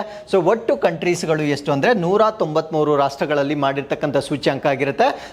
Exactly like human development index ಅಲ್ಲೂ ಕೂಡ 193 ರಾಷ್ಟ್ರಗಳಲ್ಲಿ ಮಾಡಿರ್ತಕ್ಕಂಥ ಒಂದು ಸೂಚ್ಯಾಂಕದಲ್ಲಿ ನಮ್ಮ ಭಾರತ ರಾಷ್ಟ್ರ 108ನೇ ಸ್ಥಾನ. ಅದು ಯಾವ ವರ್ಷಕ್ಕೆ ಅಂದ್ರೆ 2022ನೇ ಸಾಲಿಗೆ ನಮ್ಮ ಭಾರತ ರಾಷ್ಟ್ರ ಪಡೆದುಕೊಂಡಿರುತ್ತೆ. ಸೊ ಅದಾದ್ಮೇಲೆ ಈ ಒಂದು ರ್ಯಾಂಕಿಂಗ್ ನಲ್ಲಿ ಉನ್ನತವಾಗಿರ್ತಕ್ಕಂಥದ್ದು ಅಂದ್ರೆ ಈಕ್ವಾಲಿಟಿಯನ್ನ ಹೆಚ್ಚು ಸಾಧಿಸಿರ್ತಕ್ಕಂಥ ರಾಷ್ಟ್ರ ಡೆನ್ಮಾರ್ಕ್ ಆಗಿರುತ್ತೆ. ಡೆನ್ಮಾರ್ಕ್ ಆದ್ಮೇಲೆ ನಾರ್ವೆ ಆಗಿರುತ್ತೆ. ನಾರ್ವೆ ಆದ್ಮೇಲೆ ಸ್ವಿಟ್ಜರ್ಲ್ಯಾಂಡ್, ಸ್ವೀಡನ್ ಮತ್ತೆ ನೆದರ್ಲ್ಯಾಂಡ್ಸ್ ಅನ್ನ ಸೊ ಜೆಂಡರ್ ಈಕ್ವಾಲಿಟಿ ಹೆಚ್ಚು ಇರ್ತಕ್ಕಂಥ ರಾಷ್ಟ್ರಗಳಾಗಿ ನಾವಿಲ್ಲಿ ಗಮನಿಸಬಹುದಾಗಿರುತ್ತೆ. ಹಾಗಿದ್ರೆ ಜೆಂಡರ್ ಈಕ್ವಾಲಿಟಿಯನ್ನ ಕ್ಯಾಲ್ಕುಲೇಟ್ ಮಾಡಲಿಕ್ಕೆ ಯಾವ ಪ್ಯಾರಾಮೀಟರ್ಸ್ ಅನ್ನ ಬಳಸ್ತಾರೆ ಅಂತ ಪ್ರಶ್ನೆ ಕೇಳಿದಾಗ ರೀಪ್ರೊಡಕ್ಟಿವ್ ಹೆಲ್ತ್ ಅಂತ ಕರಿತೇವೆ. ರೀಪ್ರೊಡಕ್ಟಿವ್ ಹೆಲ್ತ್ ಅಂದ್ರೆ ಸಂತಾನೋತ್ಪತ್ತಿ ಆರೋಗ್ಯ. ನಾವು what you mean by reproductive health? ಅದನ್ನ ನಾವು ಮೆಟರ್ನಲ್ ಮಾರ್ಟಾಲಿಟಿ ರೇಟ್ ಅಂತ ಕರಿತೇವೆ. ಅಂದ್ರೆ ಗರ್ಭಿಣಿ ತಾಯಂದರು ಸೊ ಅವರು ಸಾವಾಗ್ತಕ್ಕಂಥ ಪ್ರಮಾಣ ಅದು ಏನನ್ನ ಡಿಸೈಡ್ ಮಾಡುತ್ತೆ ಅಂದ್ರೆ ಅವರು ಎಷ್ಟು ಆರೋಗ್ಯವಂತರಾಗಿದ್ದಾರೆ ಅನ್ನೋದನ್ನ ಡಿಸೈಡ್ ಮಾಡುತ್ತೆ. ಅವರು ಎಷ್ಟು ಆರೋಗ್ಯವಾಗಿದ್ದಾರೆ ಅಂತಕ್ಕಂಥದ್ದು ಆ ರಾಷ್ಟ್ರ ಅವರಿಗೆ ಎಷ್ಟು ಪ್ರಾಮುಖ್ಯತೆಯನ್ನ ಕೊಡುತ್ತೆ ಅನ್ನೋ ಅದರ ಮೇಲೆ ಡಿಪೆಂಡ್ ಆಗಿರುತ್ತೆ. ಸೊ ಅದರಿಂದ ಇದನ್ನ ಪ್ರಮುಖವಾಗಿರ್ತಕ್ಕಂಥ ಪ್ಯಾರಾಮೀಟರ್ ಆಗಿ ಕನ್ಸಿಡರ್ ಮಾಡಿರ್ತಾರೆ. ಅದಾದ್ಮೇಲೆ ಎಂಪವರ್ಮೆಂಟ್, ಅವರಿಗೆ ಇರ್ತಕ್ಕಂಥ ಸಬಲೀಕರಣ ಸವಲತ್ತುಗಳು ಎಷ್ಟಿವೆ.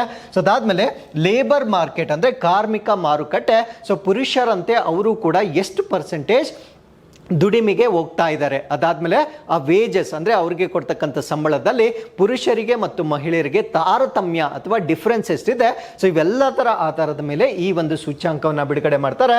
ಸೊ ಲೋವರ್ ವ್ಯಾಲ್ಯೂ ಇದ್ದಾಗ ಸೊ ಆ ಒಂದು ರಾಷ್ಟ್ರವನ್ನ ಲೋವರ್ ಇನ್ಇಕ್ವಾಲಿಟಿ ಅಂತ ಕರಿತೇವೆ. ಅಂದ್ರೆ ವ್ಯಾಲ್ಯೂ ಕಡಿಮೆ ಆದಷ್ಟು ಆ ಒಂದು ಭೇದ ಭಾವ ಕಡಿಮೆ ಇರುತ್ತೆ ಅಂತಕ್ಕಂಥದ್ದನ್ನ ನಾವಿಲ್ಲಿ ಗಮನಿಸಬಹುದಾಗಿರುತ್ತೆ. ಸೊ ಅದಾದ್ಮೇಲೆ ಈ ಒಂದು ರ್ಯಾಂಕಿಂಗ್ ನಲ್ಲಿ 0 ಇದ್ದಾಗ ಜೆಂಡರ್ ಈಕ್ವಾಲಿಟಿ ಜಾಸ್ತಿ ಅಂತ ಕರಿತೇವೆ. ಅಂದ್ರೆ ಶೂನ್ಯ ಏನಾದರೂ ಸ್ಕೋರ್ ಬಂದಾಗ ಸೊ ಅಲ್ಲಿ ಲಿಂಗ ಸಮಾನತೆ ಜಾಸ್ತಿ ಇದೆ ಅಂತ ಹೇಳ್ಬೋದಾಗಿರುತ್ತೆ.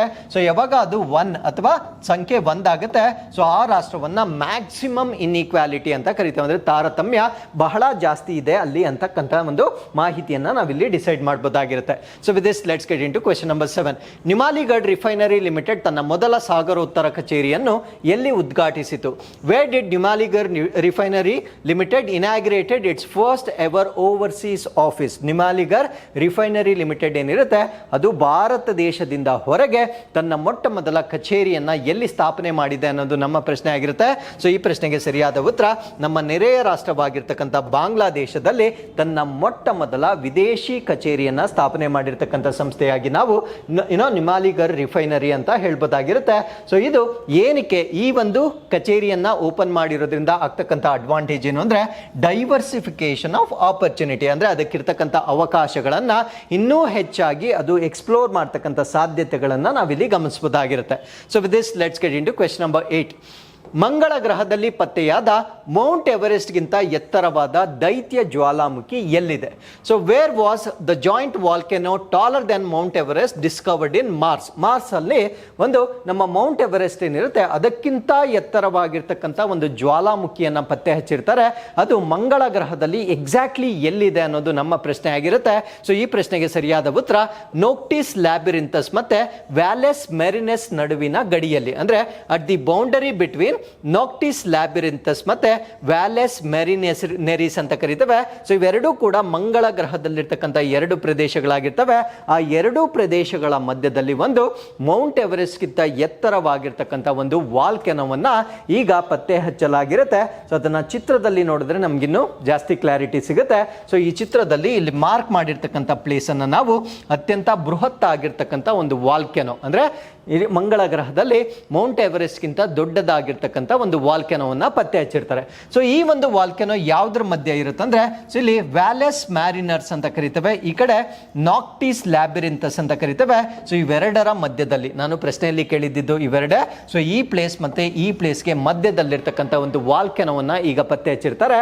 ಸೊ ಅದಕ್ಕಿಂತ ಮುಂಚೆ ಇಲ್ಲಿ ನೋಡಿ, ಇಲ್ಲಿ ತಾರ್ಸಿಸ್ ಅಂತ ಒಂದು ಪ್ಲೇಸ್ ಇದೆ. ಸೊ ತಾರ್ಸಿಸ್ ನಲ್ಲಿ ನಾವು 3 ವಾಲ್ಕೆನೋಸ್ಗಳನ್ನ ನೋಡಬಹುದಾಗಿರುತ್ತೆ. ಒಂದನ್ನ ಆಸ್ಕ್ರಿಯಾಸಿಸ್ ಮಾನ್ಸ್ ಅಂತ ಕರಿತೇವೆ, ಇನ್ನೊಂದನ್ನ ಪೋವೋನಿಸ್ ಮಾನ್ಸ್ ಅಂತ ಕರಿತೇವೆ, ಇನ್ನೊಂದನ್ನ ಆರ್ಸಿಯಾ ಮಾನ್ಸ್ ಅಂತ ಕರಿತೇವೆ. ಇವು ಆಲ್ರೆಡಿ ಈ ಒಂದು ಗ್ರಹದಲ್ಲಿರ್ತಕ್ಕಂಥ ಬೃಹತ್ ಆಗಿರ್ತಕ್ಕಂಥ ವಾಲ್ಕೆನೋಸ್ ಅಥವಾ ಜ್ವಾಲಾಮುಖಿಗಳಾಗಿರ್ತವೆ. ಸೊ ಈ ಒಂದು ತಾರ್ಸಿಸ್ಗೆ ಈಸ್ಟ್ ನಲ್ಲಿ ಅಥವಾ ಪೂರ್ವ ದಿಕ್ಕಿನಲ್ಲಿ ಸೊ ಈಗ ಪತ್ತೆ ಆಗಿರ್ತಕ್ಕಂಥ ಮೌಂಟ್ ಎವರೆಸ್ಟ್ ಗಿಂತ ಎತ್ತರವಾಗಿರ್ತಕ್ಕಂಥ ವಾಲ್ಕೆನೋವನ್ನ ನಾವು ಮಂಗಳ ಗ್ರಹದಲ್ಲಿ ವಿಟ್ನೆಸ್ ಮಾಡಬಹುದಾಗಿರುತ್ತೆ. ಸೊ ಈ ಒಂದು ವಾಲ್ಕೆನೋ ಯಾವ್ದ್ರ ಮಧ್ಯೆ ಇದೆ ಅಂತ ಹೇಳಿದಾಗ ನಾಕ್ಟಿಸ್ ಲ್ಯಾಬಿರಿಂಥಸ್ ಮತ್ತೆ ಮಾನ್ಯುಮೆಂಟಲ್ ಕ್ಯಾನ್ಯೋನ್ಸ್ ಆಗಿರ್ತಕ್ಕಂಥ ವ್ಯಾಲೆಸ್ ಮೆರಿನಿರಸ್ ಅಂತ ನಾವೇನು ಹೇಳ್ತೇವೆ, ನಾನು ಆಲ್ರೆಡಿ ಮ್ಯಾಪ್ ಅಲ್ಲಿ ತೋರಿಸಿರ್ತೇನೆ. ಸೊ ಇವೆರಡು ಪ್ರದೇಶಗಳ ನಡುವೆ ಸೊ ಮೌಂಟ್ ಎವರೆಸ್ಟ್ ಗಿಂತ ಎತ್ತರವಾಗಿರ್ತಕ್ಕಂಥ ವಾಲ್ಕೆನೋವನ್ನ ನೋಡಬಹುದಾಗಿರುತ್ತೆ. ಅದಾದ್ಮೇಲೆ ತಾರ್ಸಿಸ್ ರೀಜನ್ ಅಂತ ನಾನು ಏನು ತೋರಿಸಿದ್ದೆ, ಸೊ ಅದಕ್ಕೆ ಈಸ್ಟ್ ನಲ್ಲಿ ಅಥವಾ ಪೂರ್ವ ದಿಕ್ಕಿನಲ್ಲಿ ಸೊ ಈ ಒಂದು ವಾಲ್ಕೆನೋವನ್ನ ನಾವು ಗಮನಿಸಬಹುದಾಗಿರುತ್ತೆ. ಹಾಗಿದ್ರೆ ಇದು ಎಷ್ಟು ಮೀಟರ್ ಎತ್ತರ ಇದೆ? I am telling you it is beyond the height of Mount Everest ಆಗಿರುತ್ತೆ. ಸೊ ಎಕ್ಸಾಕ್ಟ್ ಆಗಿ ಹೇಳೋದಾದ್ರೆ 9022 ಮೀಟರ್ಸ್ ಎತ್ತರವಾಗಿರುತ್ತೆ. ಸೊ ನಮ್ಮ ಮೌಂಟ್ ಎವರೆಸ್ಟ್ ಬಂದು 8848.86 ಮೀಟರ್ ಇರುತ್ತೆ. ಸೊ ಇದಕ್ಕಿಂತ ಎತ್ತರವಾಗಿರೋದನ್ನ ನಾವು ನೋಡಬಹುದಾಗಿರುತ್ತೆ. ಇದರ ವಿಡ್ತ್ ಅಥವಾ ಅಗಲವನ್ನ ನೋಡಿದಾಗ 450 ಕಿಲೋಮೀಟರ್ಸ್ ಅಗಲವಾಗಿರ್ತಕ್ಕಂಥ ಒಂದು ವಾಲ್ಕೆನೋ. ಇಮ್ಯಾಜಿನ್ 450 ಕಿಲೋಮೀಟರ್ಸ್ ಅಷ್ಟು ಅದರ ವಿಡ್ತ್ ಅಥವಾ ಅಗಲವನ್ನ ನೋಡಬಹುದಾಗಿರ್ತಕ್ಕಂಥ ವಾಲ್ಕೆನೋ ಆಗಿರುತ್ತೆ. So with this let's get into question number 9. ಕೇವಲ $492.72 GDP ತಲಾವಾರು PPP ಪರ್ಚೇಸಿಂಗ್ ಪವರ್ ಪ್ಯಾರಿಟಿಯೊಂದಿಗೆ ಯಾವ ದೇಶವು ಜಾಗತಿಕವಾಗಿ ಅತ್ಯಂತ ಬಡ ರಾಷ್ಟ್ರವಾಗಿದೆ? So which country is ranked as the forest globally with a GDP per capita PPP of just $492.72? ಆ ರಾಷ್ಟ್ರದ ಪರ್ ಕ್ಯಾಪಿಟಾ GDP ಅಂದರೆ ಆ ರಾಷ್ಟ್ರದ ಒಟ್ಟು ಆದಾಯವನ್ನ ಆ ರಾಷ್ಟ್ರದ ಒಟ್ಟು ಪಾಪ್ಯುಲೇಷನ್ ಜೊತೆಗೆ ನಾವು ಡಿವೈಡ್ ಮಾಡಿದಾಗ ಪ್ರತಿಯೊಂದು ವ್ಯಕ್ತಿ ಕೇವಲ $492.72 ಅಷ್ಟನ್ನು ಮಾತ್ರ ಹೊಂದಿರ್ತಾರೆ. ಸೊ ಆ ರಾಷ್ಟ್ರನ ನಾವು ಅತ್ಯಂತ ಬಡ ರಾಷ್ಟ್ರ ಅಂತ ಹೇಳ್ಬೋದಾಗಿರುತ್ತೆ. ಆ ರಾಷ್ಟ್ರ ಯಾವುದು ಅನ್ನೋದು ನಮ್ಮ ಪ್ರಶ್ನೆ ಆಗಿರುತ್ತೆ. ಈ ಪ್ರಶ್ನೆಗೆ ಸರಿಯಾದ ಉತ್ತರ ಸೌತ್ ಸುಡಾನ್ ಅಥವಾ ದಕ್ಷಿಣ ಸುಡಾನ್ ಅಂತಕ್ಕಂಥದ್ದು ಪ್ರಪಂಚದಲ್ಲಿಯೇ ಇರ್ತಕ್ಕಂಥ ಅತ್ಯಂತ ಬಡ ರಾಷ್ಟ್ರವಾಗಿರುತ್ತೆ. ಸೊ ಈ ಒಂದು ಬಡ ರಾಷ್ಟ್ರದ ಪಟ್ಟಿಯನ್ನು ಅಥವಾ ಈ ಒಂದು ರ್ಯಾಂಕಿಂಗ್ ಅನ್ನ ಈಗ ಬಿಡುಗಡೆ ಮಾಡಿರ್ತಾರೆ. ಸೊ ಅದರಲ್ಲಿ ಮೊದಲನೇ ಸ್ಥಾನದಲ್ಲಿ ನಾವು ಸೌತ್ ಸುಡಾನ್ ಅನ್ನ ನೋಡಬಹುದಾಗಿರುತ್ತೆ. ಸೊ ಎರಡನೇ ಸ್ಥಾನದಲ್ಲಿ ನಾವು ಬುರುಂಡಿಯನ್ನ ನೋಡಬಹುದಾಗಿರುತ್ತೆ. Third place is taken by Central African Republic. Fourth is Democratic Republic of Congo. ಅದಾದ್ಮೇಲೆ Mozambique, Malawi, Niger, Chad, Liberia ಮತ್ತೆ ಮದಗಸ್ಕರ್. ಇವು ಪ್ರಪಂಚದಲ್ಲಿರ್ತಕ್ಕಂಥ ಟಾಪ್ 10 ಪೋರೆಸ್ಟ್ ಕಂಟ್ರೀಸ್ಗಳಾಗಿ ನಾವಿಲ್ಲಿ ನೋಡ್ಬೋದಾಗಿರುತ್ತೆ. ಹಾಗಿದ್ರೆ ಈ ಒಂದು ವರದಿಯನ್ನ ಬಿಡುಗಡೆ ಮಾಡಿರ್ತಕ್ಕಂಥವ್ರು ಯಾರು ಅಂದ್ರೆ ಇಂಟರ್ನ್ಯಾಷನಲ್ ಮಾನಿಟರಿ ಫಂಡ್ ಅಥವಾ ಅಂತಾರಾಷ್ಟ್ರೀಯ ಹಣಕಾಸು ನಿಧಿಯ ವತಿಯಿಂದ ಈ ಒಂದು ರಿಪೋರ್ಟ್ ಅನ್ನ ಬಿಡುಗಡೆ ಮಾಡಿರ್ತಾರೆ. ಸೊ ಈ ಒಂದು ರಿಪೋರ್ಟ್ ನ ಪ್ರಕಾರ ಅವರ ಪರ್ಚೇಸಿಂಗ್ ಪವರ್ ಪ್ಯಾರಿಟಿ ಅಂದ್ರೆ ವಸ್ತುಗಳನ್ನ ಖರೀದಿ ಮಾಡ್ತಕ್ಕಂಥ ಸಾಮರ್ಥ್ಯ ಅತ್ಯಂತ ಕಡಿಮೆ ಇರತಕ್ಕಂಥ ರಾಷ್ಟ್ರಗಳ ಪಟ್ಟಿಯನ್ನ ಅವರು ಬಿಡುಗಡೆ ಮಾಡಿರ್ತಾರೆ. ಸೊ ಸೌತ್ ಸುಡಾನ್ ನಾನು ಪ್ರಶ್ನೆಯಲ್ಲೇ ಹೇಳಿದಾಗೆ ಸೊ ಪ್ರಪಂಚದಲ್ಲಿಯೇ ಅತ್ಯಂತ ಕಡಿಮೆ per capita GDP per capita ಅಂತಕ್ಕಂಥದ್ದು ಲೋಯೆಸ್ಟ್ ಇರ್ತಕ್ಕಂಥ ರಾಷ್ಟ್ರಗಳಲ್ಲಿ ಮೊದಲನೇ ಸ್ಥಾನದಲ್ಲಿರ್ತಕ್ಕಂಥ ರಾಷ್ಟ್ರವಾಗಿರುತ್ತೆ. ಆ ರಾಷ್ಟ್ರಗಳು ಅತ್ಯಂತ ಬಡತನ ರಾಷ್ಟ್ರವಾಗಿರ್ಲಿಕ್ಕೆ ಕಾರಣ ಏನು ಅಂದ್ರೆ ಪೊಲಿಟಿಕಲ್ ಇನ್ಸ್ಟೆಬಿಲಿಟೀಸ್ ಅಂದ್ರೆ ಆ ರಾಷ್ಟ್ರಗಳಲ್ಲಿರ್ತಕ್ಕಂಥ ರಾಜಕೀಯ ಅಸ್ಥಿರತೆ. ಸೊ ಅದಾದ್ಮೇಲೆ ಆಂತರಿಕ ಸಂಘರ್ಷಗಳಾಗಿರ್ಬೋದು, ಇನ್ಫ್ರಾಸ್ಟ್ರಕ್ಚರ್ ಅಲ್ಲಿರ್ತಕ್ಕಂಥ ಮೂಲ ಸೌಕರ್ಯಗಳು ಕಡಿಮೆ ಇರ್ತಕ್ಕಂಥದ್ದು, ಅದಾದ್ಮೇಲೆ ರೈನ್ ಫೆಡ್ ಅಗ್ರಿಕಲ್ಚರ್ ಅಂದ್ರೆ ಮಳೆ ಆಧಾರಿತವಾಗಿರ್ತಕ್ಕಂಥ ಕೃಷಿ ಆಗಿರ್ತಕ್ಕಂಥ ಕಾರಣದಿಂದ ಆ ರಾಷ್ಟ್ರಗಳಲ್ಲಿ ಬಡತನ ಅಂತಕ್ಕಂಥದ್ದು ಹೆಚ್ಚಾಗಿರೋದನ್ನ ನಾವಿಲ್ಲಿ ಗಮನಿಸಬಹುದಾಗಿರುತ್ತೆ. ಹಾಗಿದ್ರೆ ವೆಲ್ದಿಯೆಸ್ಟ್ ನೇಷನ್ ಯಾವುದು ಅಂದ್ರೆ ಅತ್ಯಂತ ಶ್ರೀಮಂತವಾಗಿರ್ತಕ್ಕಂಥ ರಾಷ್ಟ್ರ USA ಆಗಿರೋದಿಲ್ಲ, ಲಕ್ಸಂಬರ್ಗ್ ಆಗಿರುತ್ತೆ. ಅಂದ್ರೆ ಪ್ರಪಂಚದಲ್ಲಿ ಅತ್ಯಂತ PPP ಅಂದ್ರೆ ಪರ್ಚೇಸಿಂಗ್ ಪವರ್ ಪ್ಯಾರಿಟಿ ಇರತಕ್ಕಂಥ ಅತ್ಯಂತ ಹೆಚ್ಚಿನ ಪ್ಯಾರಿಟಿ ಅಂದ್ರೆ ಕೊಳ್ಳುವ ಸಾಮರ್ಥ್ಯವನ್ನ ಅತಿ ಹೆಚ್ಚು ಹೊಂದಿರತಕ್ಕಂಥ ರಾಷ್ಟ್ರವಾಗಿ ನಾವು ಲಕ್ಸಂಬರ್ಗ್ ಅನ್ನ ನೋಡಬಹುದಾಗಿರುತ್ತೆ. ಇಲ್ಲಿ $1,45,834 ಅಷ್ಟು ಆ ರಾಷ್ಟ್ರದ GDP ಪರ್ ಕ್ಯಾಪಿಟಾವನ್ನಾಗಿ ನಾವು ನೋಡಬಹುದಾಗಿರುತ್ತೆ. ಸೊ ಈ ಒಂದು ಕಾರಣದಿಂದ ಪ್ರಪಂಚದಲ್ಲಿಯೇ ಇದು ಅತ್ಯಂತ ಶ್ರೀಮಂತ ರಾಷ್ಟ್ರವನ್ನಾಗಿ ನಾವು ನೋಡಬಹುದಾಗಿರುತ್ತೆ. ಹಾಗಿದ್ರೆ ನಮ್ಮ ಭಾರತ ರಾಷ್ಟ್ರ ಯಾವ ಪೊಸಿಷನ್ ಅಲ್ಲಿ ಇದೆ ಅಂತ ನಾವು ನೋಡೋದಾದ್ರೆ ಸೊ ನಮ್ಮ ಭಾರತ ದೇಶದಲ್ಲಿ ಇದೇ GDP PPP ಪರ್ಚೇಸಿಂಗ್ ಪವರ್ ಪ್ಯಾರಿಟಿಯನ್ನು ನಾವು ನೋಡಿದಾಗ $9,890 ಅಷ್ಟು ನಮ್ಮ ಭಾರತ ರಾಷ್ಟ್ರವನ್ನು ನೋಡಬಹುದಾಗಿರುತ್ತೆ. ಸೊ ಅದರಿಂದ we are neither too rich nor too poor, ಮಧ್ಯಮದಲ್ಲಿರ್ತಕ್ಕಂಥ ರಾಷ್ಟ್ರವನ್ನಾಗಿ ನಮ್ಮ ಭಾರತ ರಾಷ್ಟ್ರವನ್ನು ನೋಡಬಹುದಾಗಿರುತ್ತೆ. So with this let's get into question number 10. Karnataka ಸರ್ಕಾರವು ಗೋಬಿ ಮಂಚೂರಿಯನ್ ಮತ್ತೆ ಕಾಟನ್ ಕ್ಯಾಂಡಿಯಲ್ಲಿ ಯಾವ ಹಾನಿಕಾರಕ ಬಣ್ಣದ ಮೇಲೆ ನಿಷೇಧವನ್ನು ಜಾರಿಗೊಳಿಸಿದೆ? So which harmful colouring agent has the Karnataka government enforced a ban on, particularly in gobi manchurian and cotton candy. So ಇವೆರಡು ತಿನಿಸುಗಳಲ್ಲಿ ಜಂಕ್ ಫುಡ್ ಅಂತಾನೆ ಹೇಳ್ಬೋದಾಗಿರುತ್ತೆ. ಸೊ ಇದರಲ್ಲಿ ಬಳಕೆ ಮಾಡ್ತಕ್ಕಂಥ ಒಂದು ವರ್ಣಕ ಕಲರಿಂಗ್ ಏಜೆಂಟ್ ಅನ್ನ ಈಗ ಕರ್ನಾಟಕ ಸರ್ಕಾರ ಬ್ಯಾನ್ ಮಾಡಿರುತ್ತೆ. ಸೊ ಅದರ ಹೆಸರು ಏನು ಅಂತ ಕೇಳಿದಾಗ ರೋಡಮೈನ್ ಬಿ ಅಂತಕ್ಕಂಥದ್ದು ಅದರ ಹೆಸರಾಗಿರುತ್ತೆ. ಸೊ ಈ ಒಂದು ರೋಡಮೈನ್ ಬಿ ಅಂತಕ್ಕಂಥದ್ದನ್ನ ಈ ರೀತಿಯ ಬಣ್ಣವನ್ನ ನೀಡಲಿಕ್ಕೆ ನಾವು ತಿಂತಕ್ಕಂಥ ಆಹಾರ ಪದಾರ್ಥಗಳಲ್ಲಿ ಬಳಕೆ ಮಾಡಲಾಗ್ತಾ ಇತ್ತು. ಸೊ ಈ ಒಂದು ಬಣ್ಣಗಳಲ್ಲಿ ಕೆಲವೊಂದು ಡಿಸ್ಅಡ್ವಾಂಟೇಜಸ್, ಆರೋಗ್ಯಕ್ಕೆ ಹಾನಿ ಆಗ್ತಕ್ಕಂಥ ಕಾರಣಗಳು ಇರುವ ಕಾರಣದಿಂದ ಸೊ ಇದನ್ನ ನಮ್ಮ ಕರ್ನಾಟಕ ಸರ್ಕಾರ ಈಗ ಬ್ಯಾನ್ ಮಾಡಿರುತ್ತೆ. ಸೊ ಆ ಒಂದು ಕೆಮಿಕಲ್ ಅನ್ನ ನಾವೇನಂತ ಕರಿತೀವಿ ಅಂದ್ರೆ ರೋಡಮೈನ್ ಬಿ ಅಂತ ಕರಿತೇವೆ. ಚೆನ್ನಾಗಿ ನೆನ್ಪಿಟ್ಕೊಳ್ಳಿ. ಸೊ ಈ ಪ್ರಶ್ನೆಗಳು ಸರ್ವೇ ಸಾಮಾನ್ಯವಾಗಿ ಬರ್ತಕ್ಕಂಥ ಸಾಧ್ಯತೆ ಇರುತ್ತೆ. ಸೊ ಈ ಒಂದು ಬಣ್ಣವನ್ನ ಈಗ ಕಾನೂನು ಬಾಹಿರವಾಗಿ ಯಾರಾದ್ರೂ ಬಳಕೆ ಮಾಡಿದಾಗ 7 years ಇಂಪ್ರಿಸನ್ಮೆಂಟ್, 7 ವರ್ಷಗಳ ಕಾಲ ಅವರು ಜೈಲಿಗೆ ಹೋಗ್ಬೇಕಾಗಿರುತ್ತೆ.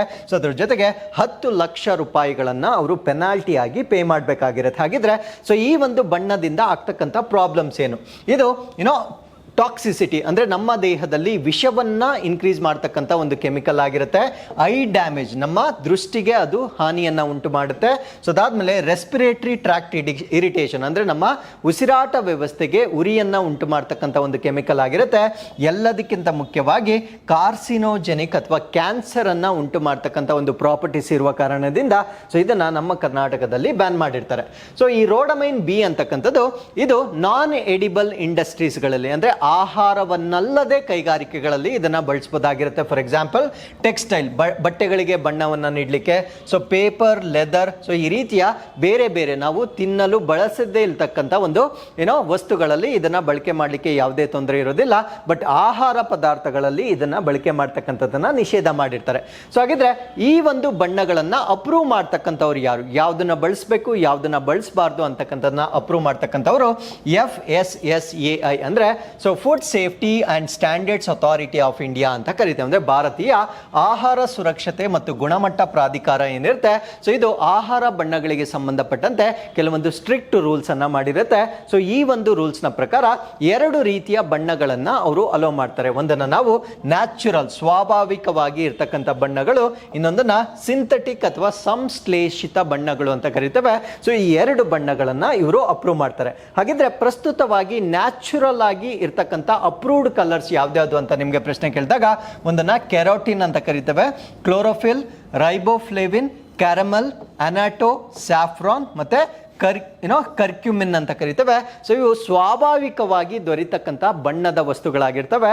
ಸೊ ಇವುಗಳನ್ನು ನಾವು ಯಾವುದೇ ನಿರ್ಬಂಧವಿಲ್ಲದೆ ಬಳಕೆ ಮಾಡಬಹುದಾಗಿರುತ್ತೆ. ಹಾಗಿದ್ರೆ ಸೊ ನಾವು ಸಿಂಥಸೈಸ್ ಮಾಡಿರ್ತಕ್ಕಂಥದ್ದು ಅಂದ್ರೆ ಕೃತಕವಾಗಿ ತಯಾರಿ ಮಾಡಿರ್ತಕ್ಕಂಥ ಬಣ್ಣಗಳನ್ನು ಸೊ ಯಾವ್ದಾವ್ದನ್ನ FSSAI ಅಪ್ರೂವ್ ಮಾಡಿರುತ್ತೆ ಅಂದ್ರೆ ಸೊ ಇಲ್ಲಿ ಪೆನೋಸಿಯೋ 4R ಅಂತ ಕರಿತೇವೆ, ಕಾರ್ಮೋಯಿಸಿನ್, ಅದಾದ್ಮೇಲೆ erythrosine, tartrazine, sunset yellow FCF, indigo carmine, brilliant blue FCF ಮತ್ತೆ ಫಾಸ್ಟ್ ಗ್ರೀನ್ FCF ಅಂತ ಕರಿತೇವೆ. ಸೊ ಇವುಗಳು ಎಲ್ಲ ಸಿಂಥೆಟಿಕ್ ಆಗಿರುತ್ತೆ, ಅಂದ್ರೆ ನಾವು ಕೃತಕವಾಗಿ ತಯಾರಿ ಮಾಡಿರ್ತಕ್ಕಂಥ ಬಣ್ಣಗಳಾಗಿರ್ತವೆ. ಸೊ ಇವುಗಳನ್ನು ನಾವು ಪ್ರಸ್ತುತವಾಗಿ ಬಳಕೆ ಮಾಡಬಹುದಾಗಿರುತ್ತೆ. So with this let's get into question number 11. ಭಾರತೀಯ ನೌಕಾಪಡೆಯ ಹೊಸ ಪ್ರಧಾನ ಕಚೇರಿಯನ್ನು ಎಲ್ಲಿ ಉದ್ಘಾಟಿಸಲಾಯಿತು? So where was the new headquarters of the Indian navy inaugurated? ಈ ಪ್ರಶ್ನೆಗೆ ಸರಿಯಾದ ಉತ್ತರ ದೆಹಲಿಯಲ್ಲಿ ಇದನ್ನ ಇನಾಗ್ರೇಟ್ ಮಾಡಿರ್ತಾರೆ. ಸೊ ಈ ಒಂದು ಕಟ್ಟಡವನ್ನ ನೀವೇನು ನೋಡ್ತಾ ಇದ್ದೀರಾ, ಸೊ ಇದು ನಮ್ಮ ಭಾರತ ದೇಶದ ನೇವಿಯ ಹೆಡ್ ಕ್ವಾರ್ಟರ್ ಆಗಿರುತ್ತೆ. ಸೊ ಈ ಒಂದು ಕಟ್ಟಡದ ವಾಸ್ತುಶಿಲ್ಪ ಏನಿರುತ್ತೆ, ಸೊ ಇದಕ್ಕೆ ಒಂದು ಪಬ್ಲಿಕ್ ವೋಟಿಂಗ್ ಅನ್ನ ಮಾಡಿರ್ತಾರೆ, ಅಂದ್ರೆ ಸಾರ್ವಜನಿಕವಾಗಿ ನಾವು ನಮ್ಮ ಡಿಸೈನ್ಗಳನ್ನ ಪ್ರಪೋಸ್ ಮಾಡಬಹುದಾಗಿರುತ್ತೆ. ಆ ಪ್ರಪೋಸಲ್ಗಳಲ್ಲಿ ಬೆಸ್ಟ್ ಯಾವ್ದಿರುತ್ತೆ ಅದನ್ನ ಆಯ್ಕೆ ಮಾಡಿಕೊಂಡು ಆ ಒಂದು ವಾಸ್ತುಶಿಲ್ಪದ ಪ್ರಕಾರ ಕಟ್ಟಿರ್ತಕ್ಕಂಥ ಒಂದು ಕಟ್ಟಡವಾಗಿರುತ್ತೆ. ಸೊ ಈ ಒಂದು ಕಟ್ಟಡವನ್ನ ಈಗ ನಮ್ಮ ದೆಹಲಿಯಲ್ಲಿ ಈಗ ಇನಾಗ್ರೇಟ್ ಮಾಡಿರ್ತಾರೆ. ಸೊ ಇದು ನಮ್ಮ ಭಾರತ ದೇಶದ ಇಂಡಿಯನ್ ನೇವಿ ಅಥವಾ ನೌಕಾಪಡೆ ಏನಿರುತ್ತೆ, ಸೊ ಇದರ ಪ್ರಧಾನ ಕಚೇರಿಯಾಗಿ ನಾವು ಇದನ್ನ ನೋಡಬಹುದಾಗಿರುತ್ತೆ. ಸೊ ಇದಕ್ಕಿಂತ ಮುಂಚೆ ಈ ಒಂದು ನೇವಿ ಅಂತಕ್ಕಂಥದ್ದು ನಮ್ಮ ಭಾರತ ದೇಶದ ಡಿಫ್ರೆಂಟ್ ಅಂದ್ರೆ 13 ಡಿಫ್ರೆಂಟ್ ಲೊಕೇಶನ್ಸ್ ಅಲ್ಲಿ ಆಪರೇಟ್ ಆಗ್ತಾ ಇತ್ತು. ಸೊ ಇವಾಗ ಅದನ್ನೆಲ್ಲ ಕನ್ಸಾಲಿಡೇಟ್ ಮಾಡಿ ಒಂದು ಕೇಂದ್ರ ಕಚೇರಿಯನ್ನ ಈಗ ದೆಹಲಿಯಲ್ಲಿ ಕ್ರಿಯೇಟ್ ಮಾಡಿರ್ತಾರೆ. ಸೊ ಈ ಒಂದು ಆರ್ಕಿಟೆಕ್ಚರಲ್ ಡಿಸೈನ್ ನಾನು ಮುಂಚೆನೆ ಹೇಳಿದಾಗೆ ಸೊ ಒಂದು ಕಾಂಪಿಟೇಷನ್ ಅನ್ನ ಮಾಡಿ ಆ ಕಾಂಪಿಟೇಷನ್ ಅಲ್ಲಿ ಯಾವ್ದು ಬೆಸ್ಟ್ ಇರುತ್ತೆ ಆ ಒಂದು ಬೆಸ್ಟ್ ಆರ್ಕಿಟೆಕ್ಚರ್ ಏನಿರುತ್ತೆ ಸೊ ಅದರ ಆಧಾರದ ಮೇಲೆ ಇದನ್ನ ಕನ್ಸ್ಟ್ರಕ್ಷನ್ ಮಾಡಲಾಗಿರುತ್ತೆ. ಸೊ ಅದರ ಜೊತೆಗೆ ಈ ಒಂದು ಕನ್ಸ್ಟ್ರಕ್ಷನ್ ಏನಿರುತ್ತೆ ಅಲ್ಲಿ ಗ್ರೀನ್ ರೇಟಿಂಗ್ ಅಂಡ್ ಸೆಕ್ಯೂರಿಟಿ ಅಂತ ಕರಿತೇವೆ. ಸೊ ಇದು ನಮ್ಮ ನೌಕಾಪಡೆಗೆ ಸಂಬಂಧಪಟ್ಟಿರುವ ಕಾರಣದಿಂದ ಸೊ ಅಲ್ಲಿ ಸೆಕ್ಯೂರಿಟಿ ಅಥವಾ ಭದ್ರತೆ ಜಾಸ್ತಿ ಇರಬೇಕಾಗಿರುತ್ತೆ. ಅದರ ಜೊತೆಗೆ ನಾವು ಬಳಸ್ತಕ್ಕಂಥ ವಿದ್ಯುತ್ ಅನ್ನ ನಾವು ಅತ್ಯಂತ ಕಡಿಮೆ ಬಳಕೆ ಮಾಡಬೇಕಾಗಿರುತ್ತೆ. ಸೊ ಆ ಒಂದು ವಾಸ್ತುಶಿಲ್ಪವನ್ನ ಅಲ್ಲಿ ಬಳಕೆ ಮಾಡಬೇಕಾಗಿರುತ್ತೆ. ಹಾಗಿದ್ರೆ ಈ ಒಂದು ಬಿಲ್ಡಿಂಗ್ ನ ಗ್ರೀನ್ ರೇಟಿಂಗ್ ಅಂತ ಕರಿತೇವೆ. ಗ್ರೀನ್ ರೇಟಿಂಗ್ ಅಂದ್ರೆ ಎಷ್ಟು ವಿದ್ಯುತ್ ಅನ್ನ ಉಳಿತಾಯ ಮಾಡತಕ್ಕಂಥ ಕೆಪಾಸಿಟಿ ಇರುತ್ತೆ ಅದರ ಆಧಾರದ ಮೇಲೆ ಒಂದು ಗ್ರೀನ್ ರೇಟಿಂಗ್ ಅನ್ನ ಕೊಡ್ತಾರೆ. ಸೊ ಇದರ ಗ್ರೀನ್ ರೇಟಿಂಗ್ ಎಷ್ಟಿರುತ್ತೆ ಅಂದ್ರೆ ಗ್ರೀನ್ ರೇಟಿಂಗ್ 4 ಅನ್ನ ನಾವು ಇಲ್ಲಿ ನೋಡಬಹುದಾಗಿರುತ್ತೆ. ಸೊ ಅದಾದ್ಮೇಲೆ ಇಲ್ಲಿರ್ತಕ್ಕಂಥ ಸೆಕ್ಯೂರಿಟಿಯನ್ನ ನಾವು 3 tier ಸೆಕ್ಯೂರಿಟಿ ಅಂತ ಕರಿತೇವೆ, ಅಂದ್ರೆ 3 ಹಂತದ ಭದ್ರತೆಯನ್ನ ಒಳಗೊಂಡಿರ್ತಕ್ಕಂಥ ಒಂದು ಕಟ್ಟಡ ಇದಾಗಿರುತ್ತೆ. ಸೊ ರೇಟಿಂಗ್ ಬಂದು 4 ಆಗಿರುತ್ತೆ. ಸೊ ರೇಟಿಂಗ್ 4 ಇದ್ದಾಗ ಇಲ್ಲಿ ನೋಡಿ 4 ಸ್ಟಾರ್ ಇದ್ರೆ ಸೊ ಅದರ ಸ್ಕೋರ್ ಬಂದು 81ರಿಂದ 90 ಪಾಯಿಂಟ್ಸ್ ಅನ್ನ ಹೊಂದಿದ್ದಾರೆ. ಸೊ ಅದನ್ನ ನಾವು 4 ಸ್ಟಾರ್ ಗ್ರೀನ್ ರೇಟಿಂಗ್ ಅಂತ ಹೇಳ್ಬೋದಾಗಿರುತ್ತೆ. So with this let's get into question number 12. So ಭಾರತದಲ್ಲಿ ಇತ್ತೀಚೆಗೆ ಬಿಡುಗಡೆ ಮಾಡಿದ ಪರಿಸರ ಸ್ನೇಹಿ ವಾಹನ ಇಂಧನದ ಹೆಸರೇನು? So what is the name of eco friendly automotive fuel recently launched in India? So ಈ ಪ್ರಶ್ನೆಗೆ ಸರಿಯಾದ ಉತ್ತರ ಎಥನಾಲ್ 100 ಅಂತ ಕರಿತೇವೆ. ಸೊ ಈ ಒಂದು ಎಥನಾಲ್ 100 ಅನ್ನ ನಮ್ಮ ಭಾರತ ದೇಶದಲ್ಲಿ ಇತ್ತೀಚೆಗೆ ಬಿಡುಗಡೆ ಆಗಿರ್ತಕ್ಕಂಥ ಪರಿಸರ ಸ್ನೇಹಿ ಇಂಧನವಾಗಿರುತ್ತೆ. ಏನಕ್ಕೆ ಪರಿಸರ ಸ್ನೇಹಿ ಅಂತ ಇದಕ್ಕೆ ಕರಿತೀವಿ ಅಂದ್ರೆ ಸೊ ಇದರಿಂದ ಗ್ರೀನ್ ಹೌಸ್ ಗ್ಯಾಸಸ್ ಅಥವಾ ಹಸಿರು ಮನೆ ಇಂಧನಗಳು ಬಿಡುಗಡೆ ಆಗದೆ ಇರತಕ್ಕಂಥ ಕಾರಣದಿಂದ ಸೊ ಇದನ್ನು ನಾವು greenhouse I mean to say environmental friendly fuel ಅಂತ ಕರಿಬಹುದಾಗಿರುತ್ತೆ. ಸೊ ಇದರ ಟೈಟಲ್ ಏನು ಅಂದ್ರೆ ಎಥನಾಲ್ 100 ಅಂತಕ್ಕಂಥದ್ದು ಇದಕ್ಕೆ ಕೊಟ್ಟಿರ್ತಕ್ಕಂಥ ಒಂದು ಶೀರ್ಷಿಕೆ ಆಗಿರುತ್ತೆ. ಸೊ ಈ ಒಂದು ಎಥನಾಲ್ 100 ನಲ್ಲಿ ಹೈ ಆಕ್ಟೇನ್ ಕಂಟೆಂಟ್ ಅನ್ನ ನೋಡಬಹುದಾಗಿರುತ್ತೆ. ಆಕ್ಟೇನ್ ಅಂದ್ರೆ ಸೊ ಹೈ ಆಕ್ಟೇನ್ ಅಂದ್ರೆ ಅದರ ಪವರ್ಗೆ ಸಂಬಂಧಪಟ್ಟಿರ್ತಕ್ಕಂಥ ಒಂದು ಟರ್ಮಿನಾಲಜಿ ಆಗಿರುತ್ತೆ. ಸೊ ಎಷ್ಟು ಆಕ್ಟೇನ್ ನಂಬರ್ ಇರುತ್ತೆ ಸೊ ಅಷ್ಟು ಶಕ್ತಿ ಅಥವಾ ಪವರ್ ಅನ್ನ ನೀಡ್ತಕ್ಕಂಥ ಒಂದು ಇಂಧನವಾಗಿ ನಾವು ಇದನ್ನ ನೋಡಬಹುದಾಗಿರುತ್ತೆ. ಸೊ ಇದು ಈಕೋ ಫ್ರೆಂಡ್ಲಿ ಆಗಿರುತ್ತೆ, ಅಂದ್ರೆ ಪರಿಸರಕ್ಕೆ ಅತ್ಯಂತ ಸ್ನೇಹಿ ಆಗಿರ್ತಕ್ಕಂಥ ಒಂದು ಇಂಧನವಾಗಿರುತ್ತೆ. ಸೊ ಇದನ್ನ ಯಾವ ಸೋರ್ಸ್ ನಿಂದ ಉತ್ಪಾದನೆ ಮಾಡ್ತಾರಂದ್ರೆ ಶುಗರ್ ಕೇನ್ ಮತ್ತೆ ಕಾರ್ನ್. ಶುಗರ್ ಕೇನ್ ಅಂದ್ರೆ ನಿಮ್ಗೆ ಗೊತ್ತಿರುತ್ತೆ ಕಬ್ಬು ಮತ್ತು ಜೋಳದಂತಹ ಸೋರ್ಸಸ್ ನವೀಕರಿಸಬಹುದಾದ ಮೂಲಗಳಿಂದ ಸೊ ಈ ಒಂದು ಶಕ್ತಿಯನ್ನ ಉತ್ಪಾದನೆ ಮಾಡ್ತಾರೆ. ಸೊ ಈ ಒಂದು ಇಂಧನವನ್ನ ಎಲ್ಲಿ ಬಳಕೆ ಮಾಡ್ತಾರೆ ಅಂದ್ರೆ ಫ್ಲೆಕ್ಸ್ ಫ್ಯೂಯಲ್ ವೆಹಿಕಲ್ಸ್ ಅಂತ ಕರಿತೇವೆ. So these flex fuel vehicles ಏನಿರ್ತವೆ they can run on 100% ethanol, ಅಂದ್ರೆ 100% ಎಥನಾಲ್ ನಿಂದ ರನ್ ಆಗ್ತಕ್ಕಂಥ ವೆಹಿಕಲ್ಸ್. ಇದನ್ನ ನಾವು ಫ್ಲೆಕ್ಸ್ ಫ್ಯೂಯಲ್ ಅಂತ ಕರಿತೇವೆ. ಫ್ಲೆಕ್ಸ್ ಅಂದ್ರೆ ಫ್ಲೆಕ್ಸಿಬಲ್, ಅದರಲ್ಲಿ ನಾರ್ಮಲ್ ಫ್ಯೂಯಲ್ ಅನ್ನ ಕೂಡ ಬಳಸಬಹುದಾಗಿರುತ್ತೆ. ಸೊ ಅದಾದ್ಮೇಲೆ 100% ಎಥನಾಲ್ ಅನ್ನ ಕೂಡ ಬಳಸಬಹುದಾಗಿರುತ್ತೆ. ಈ ರೀತಿ ಫ್ಲೆಕ್ಸಿಬಿಲಿಟಿಯನ್ನ ಹೊಂದಿರತಕ್ಕಂಥ ವೆಹಿಕಲ್ಸ್ ಅನ್ನ ನಾವು ಫ್ಲೆಕ್ಸ್ ಫ್ಯೂಯಲ್ ಅಂತ ಕರಿತೇವೆ. ಸೊ ಆ ರೀತಿಯ ವೆಹಿಕಲ್ಸ್ ಗಳಲ್ಲಿ ಈ ಒಂದು ಇಂಧನ ಇಂಧನವನ್ನು ಬಳಕೆ ಮಾಡ್ಬೋದಾಗಿರುತ್ತೆ. ಬಟ್ ಇಲ್ಲಿ ಒಂದು ಟೆಕ್ನಿಕಲ್ ಪ್ರಾಬ್ಲಮ್ ಇರುತ್ತೆ. ಲಾಸ್ಟ್ ಇಯರ್ KS ಎಕ್ಸಾಮ್ ಅಂದರೆ ಲಾಸ್ಟ್ ಎಕ್ಸಾಮ್ ಆದಾಗ ಸೊ ಒಂದು ಮೇನ್ಸಲ್ಲಿ ಪ್ರಶ್ನೆ ಕೇಳಿರ್ತರು. ಸೊ ಈ ಒಂದು ಬಯೋ ಎಥನಾಲ್ ಅಥವಾ ಜೈವಿಕ ಇಂಧನಗಳಲ್ಲಿ ಕೆಲವೊಂದು ಜನರೇಷನ್ಸ್ ಬರುತ್ತೆ. ಜನರೇಷನ್ 1, ಜನರೇಷನ್ 2, 3, 4 ಅಂತ ಬರುತ್ತೆ. ಸೊ ಈ ಒಂದು ಜನರೇಷನ್ಗಳ ಮಧ್ಯೆ ಇರ್ತಕ್ಕಂಥ ಅಡ್ವಾಂಟೇಜಸ್ ಮತ್ತು ಡಿಸ್ಅಡ್ವಾಂಟೇಜಸ್ ಬಗ್ಗೆ ಚರ್ಚೆ ಮಾಡಿ ಅಂತಕ್ಕಂಥ ಪ್ರಶ್ನೆಯನ್ನು ಮೇನ್ಸಲ್ಲಿ ಕೇಳಿರ್ತಾರೆ. ಸೊ ಆ ಮೇನ್ಸ್ಗೆ ಸಂಬಂಧಪಟ್ಟಂತೆ ಒಂದು ಸ್ಮಾಲ್ ಇನ್ಫಾರ್ಮೇಷನ್ ಕೊಡ್ತೇನೆ. ಸೊ ಇಷ್ಟು ಇನ್ಫಾರ್ಮೇಷನ್ ಗೊತ್ತಿದ್ರೆ ಸಾಕು, ನೀವು ಆರಾಮಾಗಿ ಆ ಪ್ರಶ್ನೆಗೆ 150 ಆಗಲಿ ಅಥವಾ 250 ವರ್ಡ್ಸಲ್ಲಿ ಆನ್ಸರನ್ನು ಬರೀಬೋದಾಗಿರುತ್ತೆ. ಸೊ ಫಸ್ಟ್ ಜನರೇಷನ್ ಅಥವಾ ಮೊದಲ ಪೀಳಿಗೆ ಅಂದರೆ ಏನು? ಫಸ್ಟ್ ಜನರೇಷನ್ ಅಂದರೆ ಸೊ ಆ ಒಂದು ಫಸ್ಟ್ ಜನರೇಷನ್ ಅಲ್ಲಿ ಕಾರ್ಬನ್ ಕಂಟೆಂಟ್ ಬಹಳ ಜಾಸ್ತಿ ಇರುತ್ತೆ. ಆ ಒಂದು ಬಯೋಫ್ಯೂಯಲ್ಸ್ ಅನ್ನ ಉತ್ಪಾದನೆ ಮಾಡಲಿಕ್ಕೆ ಅವರು ಶುಗರ್, ಕಾರ್ನ್ ಮತ್ತೆ ಸ್ಟಾರ್ಚ್ ಅನ್ನ ಬಳಕೆ ಮಾಡ್ತಾರೆ. ಅಂದ್ರೆ ಕೊಬ್ಬು ಮತ್ತೆ ಕಾರ್ನ್ ಅಂದರೆ ಜೋಳ ಮತ್ತು ಸ್ಟಾರ್ಚ್, ಪಿಷ್ಟವನ್ನು ಬಳಕೆ ಮಾಡ್ತಾರೆ. ಸೊ ನಾನು ಇಷ್ಟೊತ್ತು ಡಿಸ್ಕಸ್ ಮಾಡಿರ್ತಕ್ಕಂಥ ಎಥನಾಲ್ 100 ನೀವು ಸೋರ್ಸನ್ನು ಇಲ್ಲಿ ನೋಡಿದಾಗ ಶುಗರ್ ಕೇನ್ ಮತ್ತು ಕಾರ್ನನ್ನು ಬಳಕೆ ಮಾಡ್ತೇವೆ. ಈ ಶುಗರ್ ಕೇನ್ ಮತ್ತು ಕಾರ್ನ್ ಅಂತಕ್ಕಂಥದ್ದು ನಾವು ಕನ್ಸ್ಯೂಮ್ ಮಾಡ್ತಕ್ಕಂಥ ಫುಡ್ ಆಗಿರುತ್ತೆ. ಸೊ ಈ ಒಂದು ಬೆಳೆಗಳನ್ನು ನಾವು ಇಂಧನವನ್ನು ತಯಾರಿ ಮಾಡಲಿಕ್ಕೆ ಬಳಕೆ ಮಾಡಿದಾಗ ಫುಡ್ ಸೆಕ್ಯೂರಿಟಿ ಪ್ರಾಬ್ಲಮ್ ಆಗುತ್ತೆ. ನಮ್ಮ ದೇಶದಲ್ಲಿ ಆಹಾರದ ಅಭದ್ರತೆ ಉಂಟಾಗ್ತಕ್ಕಂಥ ಚಾನ್ಸಸ್ಗಳನ್ನು ನಾವು ನೋಡ್ಬೋದಾಗಿರುತ್ತೆ. ಸೊ ಒಂದು ಕಡೆ ನಾವು ಫ್ಯೂಯಲ್ ಸೆಕ್ಯೂರಿಟಿಯನ್ನು ನಾವು ಎನ್ಶೂರ್ ಮಾಡೋಕ್ಕೆ ಹೋದಾಗ ಇನ್ನೊಂದು ಕಡೆ ಆಹಾರಕ್ಕೆ ಸಂಬಂಧಪಟ್ಟಂತೆ ಅಭದ್ರತೆ ಆಗ್ತಕ್ಕಂಥ ಸಾಧ್ಯತೆಗಳಿರುತ್ತೆ. ಕಾರಣ ಏನು ಅಂದರೆ ಭಾರತ ದೇಶ ಅಂತಕ್ಕಂಥದ್ದು ಅತ್ಯಂತ ಹೆಚ್ಚಿನ ಪಾಪ್ಯುಲೇಷನ್ ಅನ್ನು ಹೊಂದಿರತಕ್ಕಂಥ ಒಂದು ರಾಷ್ಟ್ರ ವಾಗಿರುತ್ತೆ. ಸೊ ಆ ಒಂದು ಕಾರಣದಿಂದ ಸೆಕೆಂಡ್ ಜನರೇಷನ್ ಅನ್ನ ಸ್ಟಾರ್ಟ್ ಮಾಡಿದ್ವಿ. ಸೊ ಫಸ್ಟ್ ಜನರೇಷನ್ ಅನ್ನ ನಾವು ಬಳಕೆ ಮಾಡಬಾರ್ದು, ಫುಡ್ ಸೆಕ್ಯೂರಿಟಿ ಇಶ್ಯೂಸ್ ಆಗುತ್ತೆ ಅಂತ ಎರಡನೇ ಪೀಳಿಗೆಗೆ ನಾವು ಮೂವ್ ಆಗ್ತೇವೆ. ಸೊ ಎರಡನೇ ಪೀಳಿಗೆಯಲ್ಲಿ ನಾವು ಲೆಫ್ಟ್ ಓವರ್ ಫುಡ್ ಕ್ರಾಪ್ಸ್ ಅಂದ್ರೆ ಮನುಷ್ಯನು ಕನ್ಸ್ಯೂಮ್ ಮಾಡಿದ ನಂತರ ಉಳಿದಿಂತಕ್ಕಂಥ ಪದಾರ್ಥಗಳನ್ನು ಬಳಕೆ ಮಾಡ್ತಾರೆ. ಫಾರ್ ಎಕ್ಸಾಂಪಲ್ ರೈಸ್ ಹಸ್ಕ್ ಅಂದ್ರೆ ಅಕ್ಕಿಯಿಂದ, ಭತ್ತದಿಂದ ಅಕ್ಕಿಯನ್ನು ತೆಗೆದುಕೊಂಡಾಗ ಆ ಒಂದು ಹಸ್ಕ್ ಏನು ಉಳಿಯುತ್ತೆ ಸೊ ಅದನ್ನ ಬಳಕೆ ಮಾಡ್ತಾರೆ.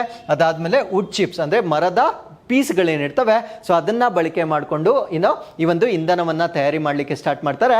ಸೊ ಇದರಿಂದ ನಮ್ಗಾಗ್ತಕ್ಕಂಥ ಇನ್ನೊಂದು ಪ್ರಾಬ್ಲಮ್ ಏನು ಅಂದ್ರೆ ಒನ್ಸ್ ಅಗೇನ್ ಫುಡ್ ಸೆಕ್ಯೂರಿಟಿ, ಆಹಾರ ಅಭದ್ರತೆ ಆಗುತ್ತೆ. ಬಟ್ ಈ ಸತಿ ಫುಡ್ ಸೆಕ್ಯೂರಿಟಿ ಪ್ರಾಬ್ಲಮ್ ಆಗೋದು ನಾಟ್ ಫಾರ್ ಹ್ಯೂಮನ್ ಬೀಯಿಂಗ್ಸ್, ಮನುಷ್ಯರಿಗೆ ಅಲ್ಲ. ಸೊ ನಮ್ಮ ಭಾರತ ದೇಶದಲ್ಲಿರ್ತಕ್ಕಂಥ ಕ್ಯಾಟಲ್ ಅಂದ್ರೆ ನಮ್ಮ ಭಾರತ ದೇಶದಲ್ಲಿ ಹೈನುಗಾರಿಕೆ ಅಂತಕ್ಕಂಥದ್ದು ಕೂಡ ತುಂಬಾ ಮುಂಚೂಣಿಯಲ್ಲಿರ್ತಕ್ಕಂಥ ಒಂದು ಉದ್ಯಮವಾಗಿರುತ್ತೆ. ಸೊ ಸೆಕೆಂಡ್ ಜನರೇಷನ್ ಅನ್ನ ನಾವು ಹೆಚ್ಚಾಗಿ ಬಳಕೆ ಮಾಡಿದಷ್ಟು ನಮ್ಮ ಭಾರತ ದೇಶದಲ್ಲಿ ಡೈರಿ ಪ್ರೊಡಕ್ಟಿವಿಟಿ ಅಂತಕ್ಕಂಥದ್ದು ಕಡಿಮೆ ಆಗ್ತಕ್ಕಂಥ ಸಾಧ್ಯತೆ ಇರುತ್ತೆ. ಸೊ ಅದರಿಂದ ನಾವು ಥರ್ಡ್ ಜನರೇಷನ್ಗೆ ಮೂವ್ ಆಗ್ತೇವೆ. ಸೊ ಥರ್ಡ್ ಜನರೇಷನ್ ಅಲ್ಲಿ ನಾವು ಕೆಲವೊಂದು ಸೂಕ್ಷ್ಮ ಜೀವಿಗಳನ್ನ ಬಳಕೆ ಮಾಡ್ತೇವೆ. ಆಲ್ಗೆ ಅಂತಹ ಸೂಕ್ಷ್ಮ ಜೀವಿಗಳನ್ನ ಬಳಕೆ ಮಾಡ್ತೇವೆ. ಸೊ ಇದರಿಂದ ಯಾವ ತೊಂದರೆಗಳು ಆಗೋದಿಲ್ಲ. Food security for human beings ಆಗಿರ್ಬೋದು, ಫುಡ್ ಸೆಕ್ಯೂರಿಟಿ ಫಾರ್ ಆನಿಮಲ್ಸ್ ಆಗಿರ್ಬೋದು. ಸೊ ಇವೆರಡನ್ನ ಕೂಡ ನಾವು ಪ್ರಿವೆಂಟ್ ಮಾಡ್ಬೋದಾಗಿರುತ್ತೆ.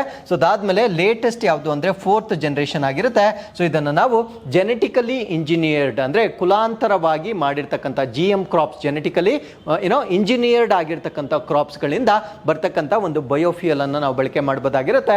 ಸೊ ಈ ರೀತಿಯಾಗಿ ವಿವಿಧ ಜನರೇಷನ್ಗಳಲ್ಲಿರ್ತಕ್ಕಂಥ ಬಯೋಫ್ಯೂಯಲ್ಗಳನ್ನು ನಾವು ಭವಿಷ್ಯದಲ್ಲಿ ಬಳಕೆ ಮಾಡಬಹುದಾಗಿರುತ್ತೆ.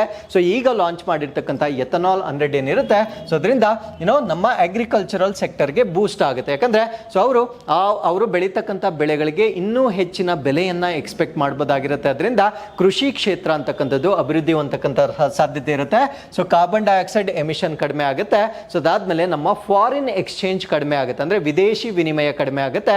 ಸೊ ನಾವು ಕಚ್ಚಾ ತೈಲವನ್ನ ಕೊಂಡುಕೊಳ್ಬೇಕಾಗಿದ್ರೆ ಸೊ ನಮ್ಮ ದೇಶದಿಂದ ಹಣವನ್ನ ಖರ್ಚು ಮಾಡಬೇಕಾಗಿರುತ್ತೆ.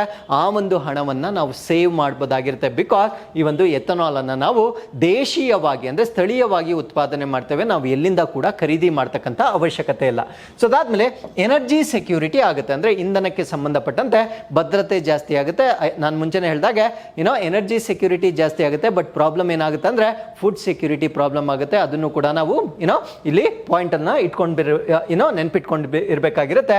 ಸೊ ಅದಾದ್ಮೇಲೆ ನಮ್ಮ ಭಾರತ ದೇಶದ ಎನರ್ಜಿ ಸೆಕ್ಯೂರಿಟಿ ಅಂತಕ್ಕಂಥದ್ದು ಇನ್ಕ್ರೀಸ್ ಆಗುತ್ತೆ. ಅದಾದ್ಮೇಲೆ ಎಥನಾಲ್ ಪೆಟ್ರೋಲ್ ಬ್ಲೆಂಡಿಂಗ್ ಅಂದರೆ 2025 ವೇಳೆಗೆ ಅಥವಾ ಬೈ 25 ಅಥವಾ 26 ಒಳಗೆ ಸೊ ನಾವು ಬಳಕೆ ಮಾಡ್ತಕ್ಕಂಥ ಪೆಟ್ರೋಲ್ಗೆ ಕನಿಷ್ಠ ಪಕ್ಷ 20% ಎಥನಾಲ್ ಅನ್ನ ಮಿಕ್ಸ್ ಮಾಡಬೇಕು ಅಂತಕ್ಕಂಥ ಒಂದು ಟಾರ್ಗೆಟ್ ಅನ್ನ ಇಟ್ಕೊಂಡಿರ್ತವೆ. ಸೊ ಈ ಒಂದು ಟಾರ್ಗೆಟ್ ಅನ್ನ ರೀಚ್ ಮಾಡಬೇಕಾಗಿದ್ರೆ ನಾವು ಎನಫ್ ಎಥನಾಲ್ ಅನ್ನ ಪ್ರೊಡ್ಯೂಸ್ ಮಾಡಬೇಕಾಗಿರುತ್ತೆ. ಸೊ ಅದಕ್ಕೂ ಕೂಡ ಯೂಸ್ಫುಲ್ ಆಗಿರ್ತಕ್ಕಂಥ ಒಂದು ಬದಲಾವಣೆ ಇದಾಗಿರುತ್ತೆ. ಸೊ ಅದಾದ್ಮೇಲೆ ಈ ಒಂದು ಎಥನಾಲ್ ಈಗ ಲಾಂಚ್ ಮಾಡಿರ್ತಕ್ಕಂಥ ಎಥನಾಲ್ 100 ಅಂತಕ್ಕಂಥದ್ದು ಇನಿಷಿಯಲಿ ಯಾವ ರಾಜ್ಯಗಳಲ್ಲಿ ಅವೈಲಬಲ್ ಇರುತ್ತೆ ಅಂದರೆ ಸೊ ಒಟ್ಟು 183 ರಿಟೇಲ್ ಔಟ್ಲೆಟ್ಸ್ಗಳಲ್ಲಿ ಇದನ್ನ ಸೆಲ್ ಮಾಡ್ತಾರೆ. ಸೊ ಮಹಾರಾಷ್ಟ್ರ, ಕರ್ನಾಟಕ, ಉತ್ತರ ಪ್ರದೇಶ್, ನ್ಯೂ ಡೆಲ್ಲಿ ಮತ್ತೆ ತಮಿಳುನಾಡು ಈ ರಾಜ್ಯಗಳಲ್ಲಿ ಸೊ ಈ ಒಂದು ಎಥನಾಲ್ ಅನ್ನ ಖರೀದಿ ಮಾಡಬಹುದಾಗಿರುತ್ತೆ. So with this let's get into question number 13. ಜನವರಿ 2010 ಮತ್ತು ಡಿಸೆಂಬರ್ 2022 ನಡುವೆ ಶಾರ್ಕ್ ದೇಹದ ಭಾಗಗಳಲ್ಲಿ ಸುಮಾರು 65% ಅಕ್ರಮ ವ್ಯಾಪಾರದಲ್ಲಿ ತಮಿಳುನಾಡು ಭಾಗಿಯಾಗಿರುವುದನ್ನು ಬಹಿರಂಗಪಡಿಸುವ ವಿಶ್ಲೇಷಣೆಯನ್ನು ಯಾವ ಸಂಸ್ಥೆ ನಡೆಸಿತು?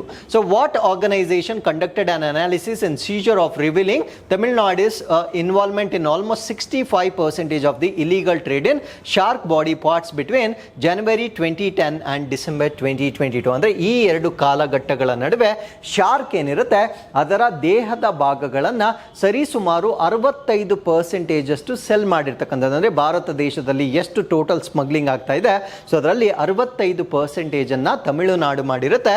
ಸೊ ಇದನ್ನ ರಿವೀಲ್ ಮಾಡಿರ್ತಕ್ಕಂಥ ಸಂಸ್ಥೆ ಯಾವುದು ಅನ್ನೋದು ನಮ್ಮ ಪ್ರಶ್ನೆ ಆಗಿರುತ್ತೆ. ಸೊ ಈ ಪ್ರಶ್ನೆಗೆ ಸರಿಯಾದ ಉತ್ತರ ಟ್ರಾಫಿಕ್ ಮತ್ತೆ WWF ಇಂಡಿಯಾ ಅಂತ ಕರೀತೇವೆ. ಬೋತ್ ಬಿ ಅಂಡ್ ಸಿ ಅಂತಕ್ಕಂಥದ್ದು ಇದಕ್ಕೆ ಸರಿಯಾದ ಉತ್ತರವಾಗಿರುತ್ತೆ. ಸೊ ಈ ಒಂದು ಆರ್ಟಿಕಲ್ ಅಲ್ಲಿ ನಾವು ಡಿಸ್ಕಸ್ ಮಾಡ್ತಾ ಇರ್ತಕ್ಕಂಥ ಕಾನ್ಸೆಪ್ಟ್ ಏನು ಅಂದ್ರೆ 16,000 kgs of shark fins var ceased in India. ನಮ್ಮ ಭಾರತ ದೇಶದಲ್ಲಿ 16,000 kg ಅಷ್ಟು ಈ ಶಾರ್ಕ್ಗೆ ಸಂಬಂಧಪಟ್ಟಿರ್ತಕ್ಕಂಥ ದೇಹದ ಭಾಗಗಳನ್ನ ಈಗ ಸೀಸ್ ಮಾಡಲಾಗಿರುತ್ತೆ. ಸೊ ಈ ಸೀಸ್ ಮಾಡಿರ್ತಕ್ಕಂಥ ಭಾಗಗಳಲ್ಲಿ 65% ಸೀಜರ್ ಆಗಿರ್ತಕ್ಕಂಥದ್ದು ತಮಿಳುನಾಡಿನಲ್ಲಿ ಆಗಿರ್ತಕ್ಕಂಥ ಒಂದು ಸೀಜರ್ ಆಗಿರುತ್ತೆ. ಹಾಗಿದ್ರೆ ತಮಿಳುನಾಡನ್ನ ಹೊರತುಪಡಿಸಿ ಎರಡನೇ ಸ್ಥಾನದಲ್ಲಿ ನಾವು ಕರ್ನಾಟಕ, ಗುಜರಾತ್, ಕೇರಳ ಮತ್ತು ಮಹಾರಾಷ್ಟ್ರ ರಾಜ್ಯಗಳನ್ನ ನೋಡಬಹುದಾಗಿರುತ್ತೆ. ಸೊ ಈ ಎಲ್ಲಾ ದೇಹದ ಭಾಗಗಳನ್ನ ಯಾವ ರಾಷ್ಟ್ರಗಳಿಗೆ ಎಕ್ಸ್ಪೋರ್ಟ್ ಮಾಡಲಾಗ್ತಾ ಇತ್ತು ಅಂದ್ರೆ ಸೊ ನಮ್ಮ ಪಕ್ಕದಲ್ಲಿರ್ತಕ್ಕಂಥ ಸಿಂಗಪುರ್, ಹಾಂಗ್ಕಾಂಗ್, ಶ್ರೀಲಂಕಾ ಮತ್ತೆ ಚೈನಾ ರಾಷ್ಟ್ರಗಳಿಗೆ ಎಕ್ಸ್ಪೋರ್ಟ್ ಮಾಡ್ತಕ್ಕಂಥ ಒಂದು ಒಂದು ಇಂಟೆನ್ಷನ್ ನ ಕಾರಣದಿಂದ ಸೊ ಈ ಪ್ರಾಣಿಗಳನ್ನ ಕೊಲ್ಲಲಾಗ್ತಾ ಇತ್ತು ಅಂತಕ್ಕಂಥದ್ದನ್ನ ನಾವಿಲ್ಲಿ ನೋಡಬಹುದಾಗಿರುತ್ತೆ. ಸೊ ಈ ಒಂದು ರಿವಿಲಿಯೇಷನ್ ಮಾಡಿರ್ತಕ್ಕಂಥದ್ದು ಅಥವಾ ಇದನ್ನ ರಿವೀಲ್ ಮಾಡಿರ್ತಕ್ಕಂಥವ್ರು ಯಾರು ಅಂದ್ರೆ ಟ್ರಾಫಿಕ್ ಮತ್ತೆ WWF ಇಂಡಿಯಾ ವತಿಯಿಂದ ರಿವೀಲ್ ಆಗಿರ್ತಕ್ಕಂಥ ಒಂದು ಸಂಗತಿ ಆಗಿರುತ್ತೆ.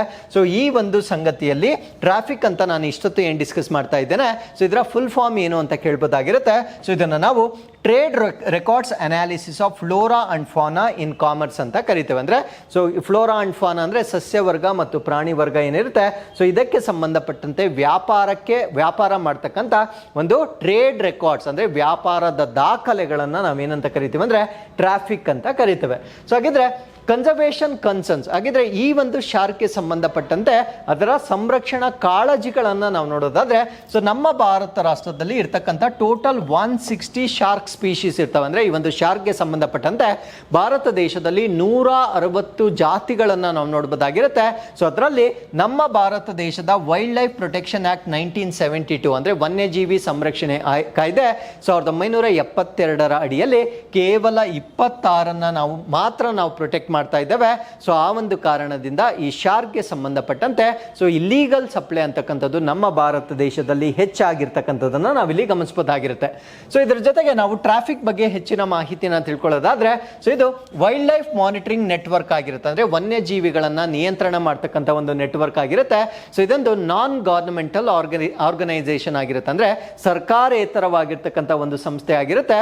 ಸೊ ಇದು ವರ್ಲ್ಡ್ WWF ಅಂದ್ರೆ ವರ್ಲ್ಡ್ ವೈಲ್ಡ್ ಲೈಫ್ ಫಂಡ್ ಮತ್ತೆ ಸೊ IOC ಅನ್ನ ಜಂಟಿ ಆಗಿರ್ತಕ್ಕಂಥ ಒಂದು ಪ್ರೋಗ್ರಾಮ್ ಆಗಿರುತ್ತೆ. ಸೊ ಅದಾದ್ಮೇಲೆ ಇದರ ಕೇಂದ್ರ ಕಚೇರಿಯನ್ನು ನಾವು ಕೇಂಬ್ರಿಡ್ಜ್, ಯುನೈಟೆಡ್ ಕಿಂಗ್ಡಮ್ ನಲ್ಲಿ ಇದರ ಕೇಂದ್ರ ಕಚೇರಿಯನ್ನ ನೋಡಬಹುದಾಗಿರುತ್ತೆ.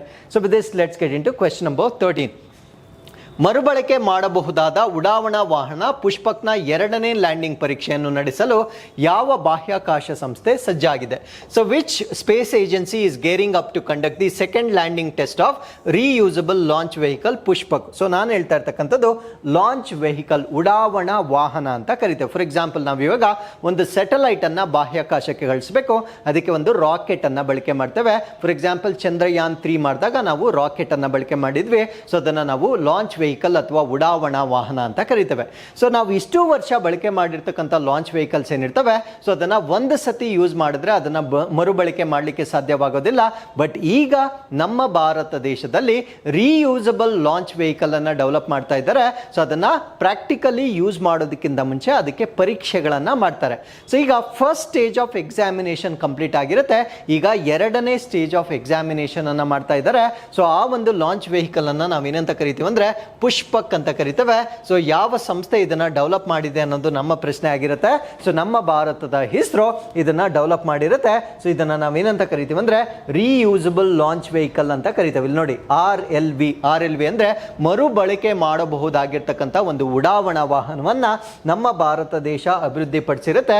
ಸೊ ಈ ಒಂದು ಅಭಿವೃದ್ಧಿ ಪಡಿಸಿರ್ತಕ್ಕಂಥ ಲಾಂಚ್ ವೆಹಿಕಲ್ ನ ಸೆಕೆಂಡ್ ಲ್ಯಾಂಡಿಂಗ್ ಟೆಸ್ಟ್ ಅನ್ನ ಮಾಡ್ತಾ ಇದ್ದಾರೆ. ಅಂದ್ರೆ ಅದು ಬಳಕೆ ಮಾಡಿದ ನಂತರ ಅದು ಸರಿಯಾಗಿ ಬಂದು ಲ್ಯಾಂಡ್ ಆಗುತ್ತಾ ಇಲ್ವಾ ಅನ್ನೋದನ್ನ ಪರೀಕ್ಷೆ ಮಾಡ್ತಾ ಇದ್ದಾರೆ.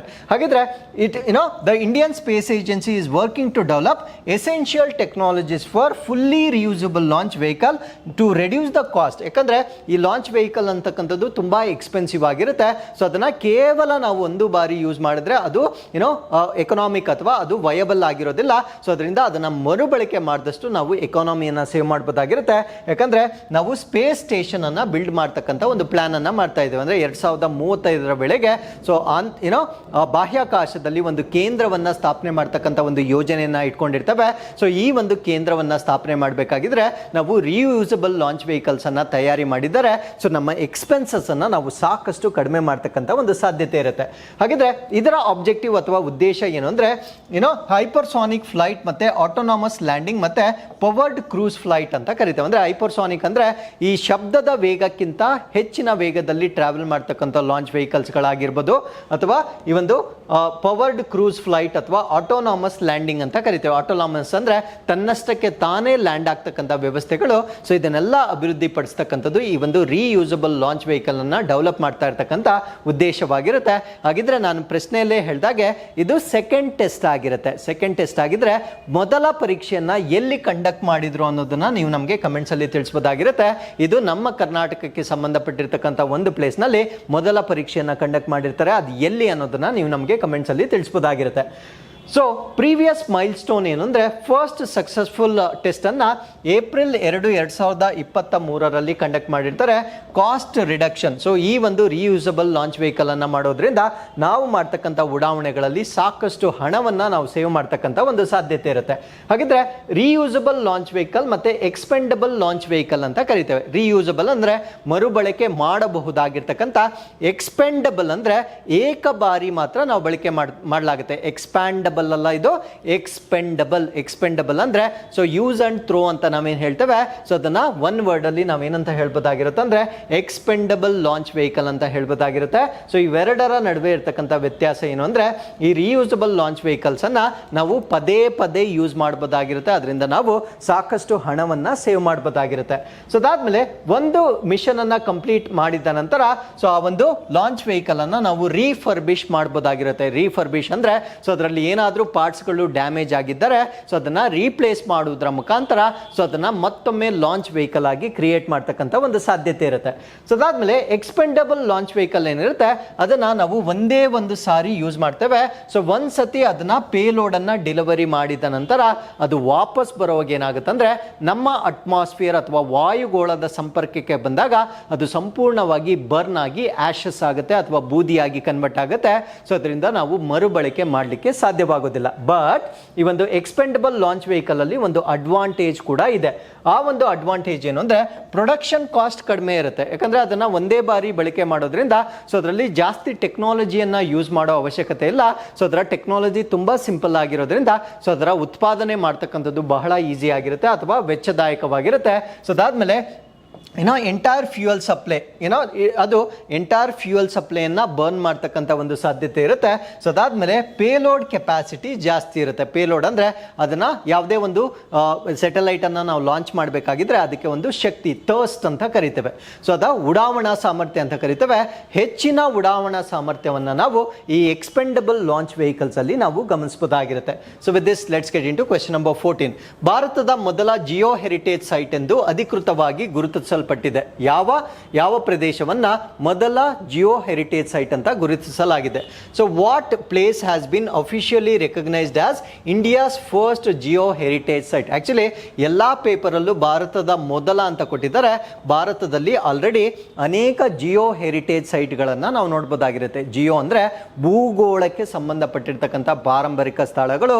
ಸೊ ಅವು ನ್ಯಾಚುರಲ್ ಆಗಿ ಕ್ರಿಯೇಟ್ ಆಗಿರ್ತಕ್ಕಂಥ ಸ್ಥಳಗಳಾಗಿರ್ತವೆ. ಬಟ್ ಇದು ಮೊದಲು ಅಂತ ಹೇಳೋ ಬದಲು ಅತ್ಯಂತ ಹಳೆಯ ಓಲ್ಡ್ ಅಂತ ಹೇಳ್ಬೋದಾಗಿರುತ್ತೆ. ಸೊ ಅತ್ಯಂತ ಹಳೆಯದಾಗಿ ರಚನೆ ಆಗಿರ್ತಕ್ಕಂಥ ಭೌಗೋಳಿಕ ಪಾರಂಪರಿಕ ಸ್ಥಾನ ಎಲ್ಲಿದೆ ಅನ್ನೋದನ್ನ ಕೇಳ್ಬೋದಾಗಿರುತ್ತೆ. ಸೊ ಈ ಪ್ರಶ್ನೆಗೆ ಸರಿಯಾದ ಉತ್ತರ ರಾಮ್ಗರ್ ಕ್ರೇಟರ್ ಅಥವಾ ರಾಮ್ಗರ್ ಕಂದಕ ಅಂತ ಕರಿತೇವೆ. ಇದು ನಮ್ಮ ಭಾರತ ದೇಶದಲ್ಲಿ ಪ್ರಸ್ತುತವಾಗಿರ್ತಕ್ಕಂಥ ಅತ್ಯಂತ ಹಳೆಯ ಜಿಯೋ ಹೆರಿಟೇಜ್ ಸೈಟ್ ಆಗಿ ನಾವು ನೋಡ್ಬೋದಾಗಿರುತ್ತೆ.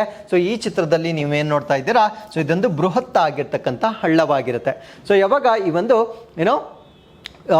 ಉಲ್ಕಾಪಾತಗಳು ಅಂತ ನಾವೇನು ಕರಿತೇವೆ, ಮೀಟಿಯೋರ್ಸ್ ಬಂದು ಭೂಮಿಗೆ ಡಿಕ್ಕಿ ಹೊಡೆದಾಗ, ಭೂಮಿಗೆ ಅದು ಅಪ್ಪಳಿಸಿದಾಗ, ಸೊ ಅಲ್ಲಿ ಒಂದು ದೊಡ್ಡ ಹಳ್ಳ ಕ್ರಿಯೇಟ್ ಆಗಿದೆ. ಸೊ ಆ ಒಂದು ಹಳ್ಳವನ್ನು ಈಗ ರಾಜಸ್ಥಾನದಲ್ಲಿ ರೆಕಗ್ನೈಸ್ ಮಾಡಿರ್ತಾರೆ. ಇದು ನಮ್ಮ ಭಾರತ ದೇಶದ ಅತ್ಯಂತ ಹಳೆಯದಾಗಿರ್ತಕ್ಕಂಥ ಭೌಗೋಳಿಕ ಪಾರಂಪರಿಕ ತಾಣವಾಗಿ ಇದನ್ನು ಈಗ ರೆಕಗ್ನೈಸ್ ಮಾಡಿರ್ತಾರೆ. ಸೊ ಇದು 165 ಮಿಲಿಯನ್ ಇಯರ್ಸ್ ಹಳೆಯದಾಗಿರುತ್ತೆ. ಯು ಕ್ಯಾನ್ ಇಮ್ಯಾಜಿನ್, 165 ಮಿಲಿಯನ್ ವರ್ಷಗಳ ಹಿಂದೆ ಭೂಮಿಯಲ್ಲಿ ಆಗಿರ್ತಕ್ಕಂಥ ಒಂದು ಹಳ್ಳವಾಗಿರುತ್ತೆ. ಸೊ ಇದನ್ನ ನಾವು ಮೀಟಿಯೋರ್ ಕ್ರೇಟರ್ ಅಂತ ಕರಿತೇವೆ. ಮೀಟಿಯೋರ್ ಅಂದ್ರೆ ಉಲ್ಕಾಪಾತ ಅಂತ ಕರಿತೇವೆ. ಸೊ ಮೀಟಿಯೋರ್ ಬಂದು ಡಿಕ್ಕಿ ಹೊಡೆದಾಗ ಸಂಭವಿಸಿರ್ತಕ್ಕಂಥ ಒಂದು ರಚನೆ ಆಗಿರುತ್ತೆ. ಸೊ ಇದು ಎಲ್ಲಿದೆ ಅಂದ್ರೆ ಇದನ್ನ ನಾವು ರಾಮ್ಗರ್ ಕ್ರೇಟರ್ ಅಂತ ಕರಿತೇವೆ. ಸೊ ಇದಿರ್ತಕ್ಕಂಥದ್ದು ರಾಜಸ್ಥಾನದಲ್ಲಿ. ಸೊ ಇದನ್ನ ನಾವು ಇವಾಗ officially India's first Jio heritage site ಅಂತ ಕರಿತೇವೆ. ಫಸ್ಟ್ ಅಂತ ಏನಕ್ಕೆ ಕರಿತೇವೆ ಅಂದ್ರೆ ಅದು ಅತ್ಯಂತ ಹಳೇದಾಗಿ ರಚನೆ ಆಗಿರುವ ಕಾರಣದಿಂದ ಸೊ ಇದನ್ನ ಮೊದಲ ಹೆರಿಟೇಜ್ ಅಥವಾ ಜಿಯೋ ಹೆರಿಟೇಜ್ ಸೈಟ್ ಅಂತ ಹೇಳ್ಬೋದಾಗಿರುತ್ತೆ. ಸೊ ಇದರ ಲೊಕೇಶನ್ ಅನ್ನು ನಾವು ನೋಡೋದಾದ್ರೆ ರಾಜಸ್ಥಾನ ಬರಾನ್ ಡಿಸ್ಟ್ರಿಕ್ಟ್ ನಲ್ಲಿ ಇರ್ತಕ್ಕಂಥ ಒಂದು ಪ್ರದೇಶವಾಗಿರುತ್ತೆ. ಸೊ ಇದರ ಹಿಸ್ಟ್ರಿ ನಮ್ಗೆ ಆಲ್ರೆಡಿ ಗೊತ್ತಾಯ್ತು. 165 ಮಿಲಿಯನ್ ವರ್ಷಗಳ ಹಿಂದೆ ಇದರ ರಚನೆ ಆಗಿರುತ್ತೆ. ಸೊ ಇದರ ಡಯಾಮೀಟರ್ ಅನ್ನ ನಾವು ನೋಡಿದಾಗ 3 ಕಿಲೋಮೀಟರ್ಸ್ ಡಯಾಮೀಟರ್ ಅನ್ನ ಹೊಂದಿರತಕ್ಕಂಥ ಒಂದು ಪ್ರದೇಶವಾಗಿರುತ್ತೆ. ಸೊ ಇದರ ಕಲ್ಚರಲ್ ಸಿಗ್ನಿಫಿಕೆನ್ಸ್, ಸಾಂಸ್ಕೃತಿಕವಾಗಿರ್ತಕ್ಕಂಥ ಮಹತ್ವವನ್ನು ನೋಡೋದಾದ್ರೆ ಅಲ್ಲೊಂದು ದೇವಸ್ಥಾನ ಇರುತ್ತೆ. ಆ ದೇವಸ್ಥಾನವನ್ನ ನಾವೇನಂತ ಕರಿತೀವಿ ಅಂದ್ರೆ ಬಂದ್ ದೇವ ಟೆಂಪಲ್ ಅಂತ ಕರಿತೇವೆ. ಸೊ ಇದು ಇನ್ಫ್ಲೂಯೆನ್ಸ್ಡ್ ಬೈ ಚಾಂಡೇಲಾ ಡೈನಾಸ್ಟಿ, ಅಂದ್ರೆ ಚಾಂಡೇಲಾ ಡೈನಾಸ್ಟಿಗೆ ಸಂಬಂಧಪಟ್ಟಿರ್ತಕ್ಕಂಥ ಒಂದು ದೇವಸ್ಥಾನವಾಗಿರುತ್ತೆ. ಸೊ ಈ ಒಂದು ದೇವಸ್ಥಾನವನ್ನ ಆ ಕ್ರೇಟರ್ ಅಥವಾ ಕಂದಕ ಏನಿರುತ್ತೆ ಆ ಕಂದಕಕ್ಕೆ ಸಮೀಪವಾಗಿ ರಚನೆ ಮಾಡಿರ್ತಕ್ಕಂಥ ಒಂದು ಟೆಂಪಲ್ ಆಗಿರುತ್ತೆ. ಸೊ ಅದಾದ್ಮೇಲೆ ಇದರ ಕನ್ಸರ್ವೇಷನ್ ಸ್ಟೇಟಸ್ ಅಥವಾ ಸಂರಕ್ಷಣಾ ಸ್ಥಿತಿಯನ್ನ ನಾವು ನೋಡಿದಾಗ ಸೊ ಇದು Ramgarh conservation reserve under the wildlife protection act 1972, ನಮ್ಮ ಭಾರತ ದೇಶದ ವನ್ಯಜೀವಿ ಸಂರಕ್ಷಣೆ ಕಾಯ್ದೆ. ಸೊ ಅದರ ಅಡಿಯಲ್ಲಿ ರಾಮಗಢ ಸಂರಕ್ಷಣಾ ಮೀಸಲು ಭಾಗವಾಗಿರ್ತಕ್ಕಂಥ ಪ್ರದೇಶವಾಗಿರುತ್ತೆ. ಸೊ ಇಲ್ಲಿ ಕೆಲವೊಂದು ವಾಟರ್ ಬಾಡೀಸ್ ಅಥವಾ ಜಲಮೂಲಗಳನ್ನು ಕೂಡ ನೋಡಬಹುದಾಗಿರುತ್ತೆ. ಪುಷ್ಕರ್ ತಲಾಬ್ ಕಾಂಪ್ಲೆಕ್ಸ್ ಅಂತ ಕರಿತೇವೆ. ಈ ಒಂದು ಕಂದಕದ ಒಳಗಡೆ ಒಂದು ಪುಷ್ಕರ್ ತಲಾಬ್ ಸಂಕೀರ್ಣವನ್ನ ನೋಡಬಹುದಾಗಿರುತ್ತೆ. ಸೊ ಇದು ಈ ಒಂದು ಸಂಕೀರ್ಣದಲ್ಲಿ ಸಲೈನ್ ಮತ್ತೆ ಆಲ್ಕಲೈನ್ ವಾಟರ್ ಎರಡನ್ನು ಕೂಡ ನಾವು ಪಡೆಯಬಹುದಾಗಿರುತ್ತೆ. ಅಂದ್ರೆ ಲವಣಯುಕ್ತವಾಗಿರ್ತಕ್ಕಂಥ ಮತ್ತು ಕ್ಷಾರೀಯವಾಗಿರ್ತಕ್ಕಂಥ ನೀರನ್ನು ಪಡೆಯಬಹುದಾಗಿರ್ತಕ್ಕಂಥ ಕಲ್ಯಾಣಿಯನ್ನ ಸೊ ಈ ಒಂದು ಕಂದಕದಲ್ಲಿ ನಾವು ನೋಡಬಹುದಾಗಿರುತ್ತೆ. So with this let's get into question number 15. Begonia Narahari ಎಂಬ ಹೊಸ ಹೂ ಬಿಡುವ ಸಸ್ಯ ಪ್ರಭೇದವನ್ನು ಎಲ್ಲಿ ಪತ್ತೆ ಹಚ್ಚಲಾಯಿತು? So where was the new flowering plant species begonia Narahari discovered? ಈ ಪ್ರಶ್ನೆಗೆ ಸರಿಯಾದ ಉತ್ತರ ಮಿಶ್ಮಿ ಹಿಲ್ಸ್ ಗಳಲ್ಲಿ ಈ ಒಂದು ಹೊಸ ಜಾತಿಯ ಹೂವನ್ನ ಪತ್ತೆ ಹಚ್ಚಿರ್ತಾರೆ. ಈ ಮಿಶ್ಮಿ ಹಿಲ್ಸ್ ಅಂತಕ್ಕಂಥದ್ದು ಅರುಣಾಚಲ ಪ್ರದೇಶದಲ್ಲಿ ಬರ್ತಕ್ಕಂಥ ಒಂದು ಪ್ರದೇಶವಾಗಿರುತ್ತೆ. ಈ ಒಂದು ಪ್ರದೇಶದಲ್ಲಿ ನಮ್ಮ ಭಾರತ ದೇಶದ ವಿಜ್ಞಾನಿಗಳು ಒಂದು ಹೊಸ ಜಾತಿಗೆ ಸಂಬಂಧಪಟ್ಟಿರ್ತಕ್ಕಂಥ ಒಂದು ಫ್ಲವರಿಂಗ್ ಪ್ಲಾಂಟ್ ಅನ್ನ ಡಿಸ್ಕವರ್ ಮಾಡಿರ್ತಾರೆ. ಸೊ ಇದನ್ನ ನಾವು ಬೆಗೋನಿ ನರಹರಿ ಅಂತ ಕರಿತೇವೆ. ಸೊ ಇದನ್ನ ಡಿಸ್ಕವರಿ ಮಾಡಿರ್ತಕ್ಕಂಥದ್ದು ಅರುಣಾಚಲ್ ಪ್ರದೇಶದ ಲೋಹಿತ್ ಜಿಲ್ಲೆಯಲ್ಲಿ ಬರ್ತಕ್ಕಂಥ ಮಿಶ್ಮಿ ಹಿಲ್ಸ್ ಗಳಲ್ಲಿ ಪತ್ತೆ ಆಗಿರ್ತಕ್ಕಂಥ ಒಂದು ಫ್ಲವರಿಂಗ್ ಪ್ಲಾಂಟ್ ಆಗಿರುತ್ತೆ. ಸೊ ಇದು vivid blue iridescence in direct light, ಅಂದ್ರೆ ನೇರವಾದ ಬೆಳಕಿನಲ್ಲಿ ಸೊ ಇದು ನೀಲಿ ವರ್ಣ ವೈವಿಧ್ಯವನ್ನು ಪ್ರದರ್ಶನ ಮಾಡ್ತಕ್ಕಂಥ ಒಂದು ಹೂವಾಗಿರುತ್ತೆ. ಸೊ ಇದು ಯಾವ ಫ್ಯಾಮಿಲಿಗೆ ಸೇರಿದೆ ಅಂದ್ರೆ ಬೆಗೋನಿ ಏಷಿಯೆ ಕುಟುಂಬಕ್ಕೆ ಸೇರಿರ್ತಕ್ಕಂಥ ಹೂವಿನ ಒಂದು ಸಸ್ಯವಾಗಿರುತ್ತೆ. ಸೊ ಈ ಒಂದು ಕುಟುಂಬಕ್ಕೆ ಸೇರಿರ್ತಕ್ಕಂಥ ಹೂವಿನ ಸಸ್ಯ ಏನಿರುತ್ತೆ ಅದು ಫಾಸ್ಟ್ ಗ್ರೋಯಿಂಗ್ ಆಗಿರುತ್ತೆ. ಅಂದ್ರೆ ಅತ್ಯಂತ ವೇಗವಾಗಿ ಬೆಳೀತಕ್ಕಂಥ ಒಂದು ಪ್ಲಾಂಟ್ ಆಗಿರುತ್ತೆ. ಸೊ ಇದು ಪ್ರಮುಖವಾಗಿ ಟ್ರಾಪಿಕಲ್ ಮತ್ತೆ ಸಬ್ ಟ್ರಾಪಿಕಲ್ ರೀಜನ್ ಅಲ್ಲಿ ಕಂಡು ಬರುತ್ತೆ. ಅಂದ್ರೆ ಉಷ್ಣ ಮತ್ತು ಉಪೋಷ್ಣ ವಲಯ, ಸೂರ್ಯನ ಬೆಳಕು ಬಹುತೇಕ ಹೆಚ್ಚು ಬೀಳ್ತಕ್ಕಂಥ ಭಾಗವನ್ನ ನಾವು ಟ್ರಾಪಿಕಲ್ ಅಂತ ಕರಿತೇವೆ. ಸ್ವಲ್ಪ ಕಡಿಮೆ ಬೀಳೋದನ್ನ ನಾವು ಸಬ್ ಟ್ರಾಪಿಕಲ್ ಅಂತ ಕರಿತೇವೆ. ಸೊ ಈ ಭಾಗಗಳಲ್ಲಿ ಈ ಒಂದು ಸಸ್ಯವನ್ನ ನಾವು ಹೆಚ್ಚಾಗಿ ನೋಡಬಹುದಾಗಿರುತ್ತೆ. ಸೊ ಈ ಒಂದು ಸಸ್ಯ ಏನಿರುತ್ತೆ ಅದರ ಸುತ್ತಲೂ ಮಾಸಸ್ ಮತ್ತೆ ಫರ್ನಸ್ ಅಂತ ಕರಿತೇವೆ. ಅಂದ್ರೆ ಪಾಚಿಗಳು ಅಥವಾ ಜೆರಿ ಗಿಡಗಳು ಹೆಚ್ಚಾಗಿ ಬೆಳೀತಕ್ಕಂಥ ಪ್ರದೇಶದಲ್ಲಿ ಸೊ ಈ ಒಂದು ಸಸ್ಯವನ್ನ ನೋಡಬಹುದಾಗಿರುತ್ತೆ. ಸೊ ಹಾಗಿದ್ರೆ we have come to snippets ನಾವು ಮೇನ್ ಆರ್ಟಿಕಲ್ಸನ್ನು ನಾವು ಕಂಪ್ಲೀಟ್ ಮಾಡಿರ್ತೇವೆ. ಸೊ ಅದಕ್ಕಿಂತ ಮುಂಚೆ ಒಂದು ಇಂಪಾರ್ಟೆಂಟ್ ಪಾಯಿಂಟ್ ಇಲ್ಲಿ ಹೇಳೋದಾದರೆ, ಸೊ ಇಲ್ಲಿ ನರಹರಿ ಅಂತ ಇದಕ್ಕೆ ನೇಮ್ ಮಾಡಿದ್ದಾರೆ. ಸೊ ನರಹರಿ ಅಂತ ಇದಕ್ಕೆ ನೇಮ್ ಮಾಡಿದ್ದಾರೆ. ಸೊ ನರಹರಿ ಅಂತಕ್ಕಂಥದ್ದು ಆಂಧ್ರ ಪ್ರದೇಶದಲ್ಲಿರ್ತಕ್ಕಂಥ ಒಬ್ಬ ವಿಜ್ಞಾನಿಯ ಹೆಸರಾಗಿರುತ್ತೆ. ಸೊ ವಿಜ್ಞಾನಿಯ ಹೆಸರನ್ನು ಈ ಒಂದು ಫ್ಲೇವರ್ಗೆ ಇಟ್ಟಿರ್ತಕ್ಕಂಥದ್ದನ್ನು ನಾವಿಲ್ಲಿ ನೋಡ್ಬೋದಾಗಿರುತ್ತೆ. ಸೊ ಈಗ ನಾವು ಡಿಸ್ಕಸ್ ಮಾಡೋಣ ಎಕ್ಸಸೈಸ್ ಲ್ಯಾಮಿಟಿ ಅಂತ ಕರಿತೇವೆ. ಸೊ ಎಕ್ಸಸೈಸ್ ಲ್ಯಾಮಿಟಿಯನ್ನು ಸೀಶೆಲ್ಸ್ ಅಲ್ಲಿ ನಡೀತಕ್ಕಂಥ ಒಂದು ಅಭ್ಯಾಸವಾಗಿರುತ್ತೆ. ಸೊ ಈ ಒಂದು ಅಭ್ಯಾಸವನ್ನು ನಾವೇನಂತ ಕರಿತೀವಿ ಅಂದರೆ ಎಕ್ಸಸೈಸ್ ಲ್ಯಾಮಿಟಿ 2024 ಅಂತ ಕರಿತೇವೆ. ಸೊ ಇದನ್ನು ಇಂಡಿಯನ್ ಆರ್ಮಿ, ಭಾರತೀಯ ಸೇನೆ ಮತ್ತು ಸೀಶೆಲ್ಸ್ ಡಿಫೆನ್ಸ್ ಫೋರ್ಸ್ ಮಾಡ್ತಕ್ಕಂಥ ಒಂದು ಅಭ್ಯಾಸವಾಗಿರುತ್ತೆ. ಸೊ ಈ ವರ್ಷ ಇದನ್ನು ಎಲ್ಲಿ ಕಂಡಕ್ಟ್ ಮಾಡ್ತಾ ಇದ್ದಾರೆ ಅಂದರೆ ಸೀಶೆಲ್ಸ್ ಅಲ್ಲಿ ಕಂಡಕ್ಟ್ ಮಾಡ್ತಕ್ಕಂಥ ಒಂದು ಅಭ್ಯಾಸವಾಗಿರುತ್ತೆ. ಹಾಗಿದ್ರೆ ಈ ಒಂದು ಅಭ್ಯಾಸದ ಜೊತೆಗೆ ನಾನು ಎಲ್ಲ ಮಿಲಿಟರಿ ಎಕ್ಸಸೈಸನ್ನು ನಾವಿಲ್ಲಿ ಪಟ್ಟಿ ಮಾಡಿದ್ದೇವೆ. ಸೊ ಇದು ಅಟ್ಲೀಸ್ಟ್ ಒಂದು ಕ್ವೆಶನ್ ಆದರೂ ನಿಮ್ಮ ಎಕ್ಸಾಮ್ಗೆ ಇದ್ದೇ ಇರುತ್ತೆ. ಸೊ ಇದನ್ನೆಲ್ಲ ಲಿಸ್ಟ್ ಮಾಡ್ಕೊಳ್ಳಿ, ಯಾಕಂದರೆ ಬಿಟ್ಸ್ ಆ್ಯಂಡ್ ಪೀಸಸ್ ಅಲ್ಲಿ ನಾವು ಓದಿದ್ರೆ ನೆನಪಿರೋದಿಲ್ಲ. ಸೊ ಒಂದು ಕಾಮನ್ ಪ್ಲೇಸಲ್ಲಿ ನಾವು ಲಿಸ್ಟ್ ಮಾಡ್ಕೊಂಡಾಗ ಸೊ ಇದನ್ನು ಪದೇ ಪದೇ ರಿವೈಸ್ ಮಾಡೋದ್ರಿಂದ ಯಾವ ಕಂಟ್ರಿಗೆ ಸಂಬಂಧಪಟ್ಟಂತೆ ಯಾವ ಅಭ್ಯಾಸ ಅನ್ನೋದನ್ನು ಸೊ ನಾವಿಲ್ಲಿ ತಿಳ್ಕೊಳ್ಬೋದಾಗಿರುತ್ತೆ. ಸೊ ಸಂಪ್ರೀತಿ ಅಂತಕ್ಕಂಥದ್ದು ಬಾಂಗ್ಲಾದೇಶ್, ಮಿತ್ರಾ ಶಕ್ತಿ ಅಂತಕ್ಕಂಥದ್ದು ಶ್ರೀಲಂಕಾ, ಸ್ಲಿನೆಕ್ಸ್ ಅಂತಕ್ಕಂಥದ್ದು ಕೂಡ ಶ್ರೀಲಂಕಾ, ಮತ್ತೆ ಮೈತ್ರಿ ಎಕ್ಸಸೈಸ್ ಅಂತಕ್ಕಂಥದ್ದು ಥೈಲ್ಯಾಂಡ್ನ ಜೊತೆಗೆ ಮಾಡ್ತಕ್ಕಂಥ ಒಂದು ಅಭ್ಯಾಸವಾಗಿರುತ್ತೆ. ಸೊ ಅದಾದ್ಮೇಲೆ ಸಿಯಾಮ್ ಭಾರತ್ ಅಂತಕ್ಕಂಥದ್ದು ಕೂಡ ಥೈಲ್ಯಾಂಡ್ ಜೊತೆಗೆ ಮಾಡ್ತೇವೆ. ಸೊ ವಜ್ರಪಹಾರ್ ಯುದ್ಧ ಅಭ್ಯಾಸ್, ಕೋಪ್ ಇಂಡಿಯಾ, ಸೊ ಇವೆಲ್ಲ ಯುನೈಟೆಡ್ ಸ್ಟೇಟ್ಸ್ನೊಂದಿಗೆ ಮಾಡ್ತಕ್ಕಂಥ ಅಭ್ಯಾಸಗಳಾಗಿರ್ತವೆ. ಸೊ ನೊಮ್ಯಾಡಿಕ್ ಎಲಿಫೆಂಟನ್ನು ನಾವು ಮ್ಯಾಂಗೋಲಿಯಾ ಜೊತೆ ಮಾಡ್ತೇವೆ. ಗರುಡ ಶಕ್ತಿಯನ್ನು ಇಂಡೋನೇಷ್ಯಾ, ಇಂಡೋ ಕಾರ್ಪ್ಯಾಟ್ ಅಂತಕ್ಕಂಥದ್ದು ಕೂಡ ಇಂಡೋನೇಷ್ಯಾ, ಮತ್ತು ಸಮುದ್ರ ಶಕ್ತಿ ಅನ್ನೋದನ್ನು ಕೂಡ ನಾವು ಇಂಡೋನೇಷ್ಯಾ ಜೊತೆಗೆ ಮಾಡ್ತಕ್ಕಂಥ ಒಂದು ಅಭ್ಯಾಸವಾಗಿರುತ್ತೆ. ಸೊ ಫ್ರಾನ್ಸ್ನ ಜೊತೆಗೆ ನಾವು ಮಾಡ್ತಕ್ಕಂಥ ಅಭ್ಯಾಸಗಳು ಶಕ್ತಿ ಎಕ್ಸಸೈಸ್, ವರುಣ ಎಕ್ಸಸೈಸ್ ಮತ್ತು ಗರುಡ ಎಕ್ಸಸೈಸನ್ನು ಮಾಡ್ತೇವೆ. ಸೊ ಜಪಾನ್ ಜೊತೆ ಮಾಡ್ತಕ್ಕಂಥ ಎಕ್ಸಸೈಸ್ಗಳು ಧರ್ಮ ಗಾರ್ಜಿಯನ್ ಮತ್ತು ಜಿಮೆಕ್ಸ್ ಅಂತ ಮಾಡ್ತೇವೆ. ಸೊ ನೇಪಾಳದ ಜೊತೆ ಸೂರ್ಯ ಕಿರಣ ಅಂತ ಮಾಡ್ತೇವೆ. ಸೊ ಚೈನಾ ಜೊತೆ ಹ್ಯಾಂಡ್ ಇನ್ ಹ್ಯಾಂಡ್ ಎಕ್ಸಸೈಸ್ ಅಂತ ಮಾಡ್ತೇವೆ. ಸಿಂಗಾಪುರ್ನ ಜೊತೆಗೆ ನಾವು ಸಿಂಬೆಕ್ಸ್ ಅಂತಕ್ಕಂಥ ಒಂದು ಅಭ್ಯಾಸವನ್ನ ಮಾಡ್ತೇವೆ. ಸೊ ಅದಾದ್ಮೇಲೆ ಆಸ್ಟ್ರೇಲಿಯಾ ಜೊತೆ ಮಾಡ್ತಕ್ಕಂಥದನ್ನ ಆಸಿಂಡೆಕ್ಸ್ ಮತ್ತೆ ಆಸ್ಟ್ರಾ ಹಿಂದ್ ಅಂತ ಕರಿತೇವೆ. ಸೊ ಥೈಲ್ಯಾಂಡ್ ನಲ್ಲಿ ಇಂಡೋ ಥೈ ಕಾರ್ಪ್ಯಾಟ್ ಅಂತ ಕರಿತೇವೆ. ಸೊ ಬಾಂಗ್ಲಾದೇಶ ಜೊತೆಗೆ INBN ಕಾರ್ಪ್ಯಾಟ್ ಅಂತ ಕರಿತೇವೆ, ಮತ್ತೆ ಟೇಬಲ್ ಟಾಪ್ ಅಂತ ಕರಿತೇವೆ. ಕಜಕಿಸ್ತಾನ್ ಮತ್ತೆ ಕಿರ್ಗಿಸ್ತಾನ್ ಜೊತೆಗೆ ನಾವು ಪ್ರಬಲ್ ದೋಸ್ತಿಕ್ ಅಂತ ಕರಿತೇವೆ, ಮತ್ತೆ ಕಿರ್ಗಿಸ್ತಾನ್ ಜೊತೆಗೆ ಕಂಜಾರ್ ಅಂತ ಕರಿತೇವೆ. ಮ್ಯಾಲ್ಡೀವ್ಸ್ ನ ಜೊತೆಗೆ ಏಕುವೇರಿನ್ ಅಂತ ಕರಿತೇವೆ, ಮತ್ತು ಮ್ಯಾನ್ಮಾರ್ನ ಜೊತೆಗೆ ಇಂಬೆಕ್ಸ್ ಅಂತಕ್ಕಂಥ ಒಂದು ಅಭ್ಯಾಸವನ್ನ ಮಾಡ್ತೇವೆ. ಸೊ ಅದಾದ್ಮೇಲೆ ಮ್ಯಾನ್ಮಾರ್ನ ಜೊತೆಗೆ ನಾವು ಇಮ್ಕೋರ್ ಅಂತ ಕರಿತೇವೆ. ಒಮನ್ನ ಜೊತೆಗೆ ಅಲ್ ನಗಾ ಅಂತ ಕರಿತೇವೆ. ಸೊ ಒಮನ್ನ ಜೊತೆಗೆ ನಾಸಿಮ್ ಅಲ್ ಬಹರ್, ಅದಾದ್ಮೇಲೆ ಈಸ್ಟರ್ನ್ ಬ್ರಿಡ್ಜ್ ಅಂತ ಕರಿತೇವೆ. ಸೊ ರಷ್ಯಾ ಜೊತೆಗೆ ಎಕ್ಸಸೈಸ್ ಇಂದ್ರಾ ಅಂತ ಮಾಡ್ತೇವೆ. ಸೊ ಯುನೈಟೆಡ್ ಕಿಂಗ್ಡಮ್ ಜೊತೆಗೆ ಅಜೇಯ ವಾರಿಯರ್ ಅಂತ ಮಾಡ್ತೇವೆ. ಅದಾದ್ಮೇಲೆ ಸೊ ಯುನೈಟೆಡ್ ಕಿಂಗ್ಡಮ್ ಜೊತೆಗೆ ಕೊಂಕಣ್ ಅಂತಕ್ಕಂಥ ಒಂದು ಅಭ್ಯಾಸವನ್ನ ಮಾಡ್ತೇವೆ. ಸೊ ಅದಾದ್ಮೇಲೆ UK ಜೊತೆಗೆ ನಾವು ಇಂದ್ರಧನುಷ್ ಅಂತ ಅಭ್ಯಾಸ ಮಾಡ್ತೇವೆ. ಸೀಶೆಲ್ಸ್ ಅಲ್ಲಿ ನಾನು ಇವತ್ತು ಡಿಸ್ಕಸ್ ಮಾಡಿರ್ತಕ್ಕಂಥ ಲ್ಯಾಮಿಟಿಯಾ ಅಂತಕ್ಕಂಥ ಅಭ್ಯಾಸ ಮಾಡ್ತೇವೆ. ಸೊ ವಿಯೆಟ್ನಾಂನ ಜೊತೆಗೆ ನಾವು ವಿಂಬ್ಯಾಕ್ಸ್ ಅಂತಕ್ಕಂಥ ಒಂದು ಅಭ್ಯಾಸವನ್ನ ಮಾಡ್ತೇವೆ. So with this next article is national vaccination day ಅಥವಾ ರಾಷ್ಟ್ರೀಯ ಲಸಿಕೆ ದಿನ ಅಂತ ಕರಿತೇವೆ. ಸೊ ಈ ಒಂದು ದಿನವನ್ನ ಪ್ರತಿ ವರ್ಷ ಮಾರ್ಚ್ 16ರಿಂದ ತಾರೀಕು ಆಚರಣೆ ಮಾಡ್ತೇವೆ. ಸೊ ಈ ವರ್ಷದ ಥೀಮ್ ಏನು ಅಂದ್ರೆ ವ್ಯಾಕ್ಸಿನ್ ವರ್ಕ್ಸ್ ಫಾರ್ ಆಲ್, ಅಂದ್ರೆ ಎಲ್ಲರಿಗೂ ಲಸಿಕೆಗಳು ಕೆಲಸ ಮಾಡ್ತವೆ ಅನ್ನೋದು ಥೀಮ್ ಆಗಿರುತ್ತೆ. ಸೊ ಇದೇ ದಿನಾಂಕದಂದು ನಾವು ಏನಕ್ಕೆ ಆಚರಣೆ ಮಾಡ್ತೀವಿ ಅಂದ್ರೆ, so it was the date of launch of first dose of oral polio vaccine, ಅಂದ್ರೆ ಮೌಖಿಕವಾಗಿ ಬಾಯಿಯ ಮುಖಾಂತರ ನಾವು ಪೋಲಿಯೋ ವ್ಯಾಕ್ಸಿನ್ ಅನ್ನ ಏನಾಗ್ತೇವೆ ಸೊ ಅದನ್ನ ಡಿಸ್ಕವರಿ ಮಾಡಿರ್ತಕ್ಕಂಥ ದಿನಾಂಕವಾಗಿರುತ್ತೆ. So that was in the year 1995 ಅಲ್ಲಿ ಈ ಒಂದು ಓರಲ್ ಪೋಲಿಯೋ ವ್ಯಾಕ್ಸಿನ್ ಅನ್ನ ಡಿಸ್ಕವರ್ ಮಾಡಿರ್ತಾರೆ. So international day of mathematics ಅಂದ್ರೆ ಗಣಿತಕ್ಕಾಗಿ ಅಂತಾರಾಷ್ಟ್ರೀಯ ದಿನ. ಸೊ ಈ ಒಂದು ದಿನವನ್ನ ಮಾರ್ಚ್ 14ನೇ ತಾರೀಕು ಆಚರಣೆ ಮಾಡಲಾಗುತ್ತೆ. ಸೊ ಈ ಒಂದು ದಿನವನ್ನ ಡೆಸಿಗ್ನೇಟ್ ಮಾಡಿರ್ತಕ್ಕಂಥವ್ರು ಯುನೆಸ್ಕೋ ವತಿಯಿಂದ ಮಾಡಿರ್ತಕ್ಕಂಥ ದಿನವಾಗಿರುತ್ತೆ. ಸೊ ಈ ಒಂದು ದಿನ ಪೈ ಡೇ ಜೊತೆಗೆ ಮ್ಯಾಚ್ ಆಗುತ್ತೆ, ಅಥವಾ ಅದೇ ದಿನ ಬರ್ತಕ್ಕಂಥ ಒಂದು ದಿನಾಂಕವಾಗಿರುತ್ತೆ. ಸೊ ಈ ವರ್ಷದ ಥೀಮ್ ಏನಾಗಿರುತ್ತೆ ಅಂದ್ರೆ ಪ್ಲೇಯಿಂಗ್ ವಿತ್ ಮ್ಯಾಥ್ ಅಂತಕ್ಕಂಥದ್ದು ಈ ವರ್ಷದ ಥೀಮ್ ಆಗಿರುತ್ತೆ.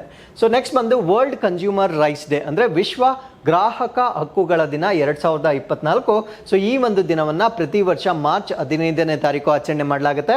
ಸೊ ಈ ವರ್ಷದ ಥೀಮ್ ಏನಾಗಿರುತ್ತೆ ಅಂದರೆ fair and responsible AI for consumers, ಅಂದರೆ ಗ್ರಾಹಕರಿಗೆ ನ್ಯಾಯಯುತ ಮತ್ತು ಜವಾಬ್ದಾರಿಯುತ ಆರ್ಟಿಫಿಷಿಯಲ್ ಇಂಟೆಲಿಜೆನ್ಸ್ ಅಂತಕ್ಕಂಥದ್ದು ಈ ವರ್ಷದ ಥೀಮ್ ಆಗಿರುತ್ತೆ.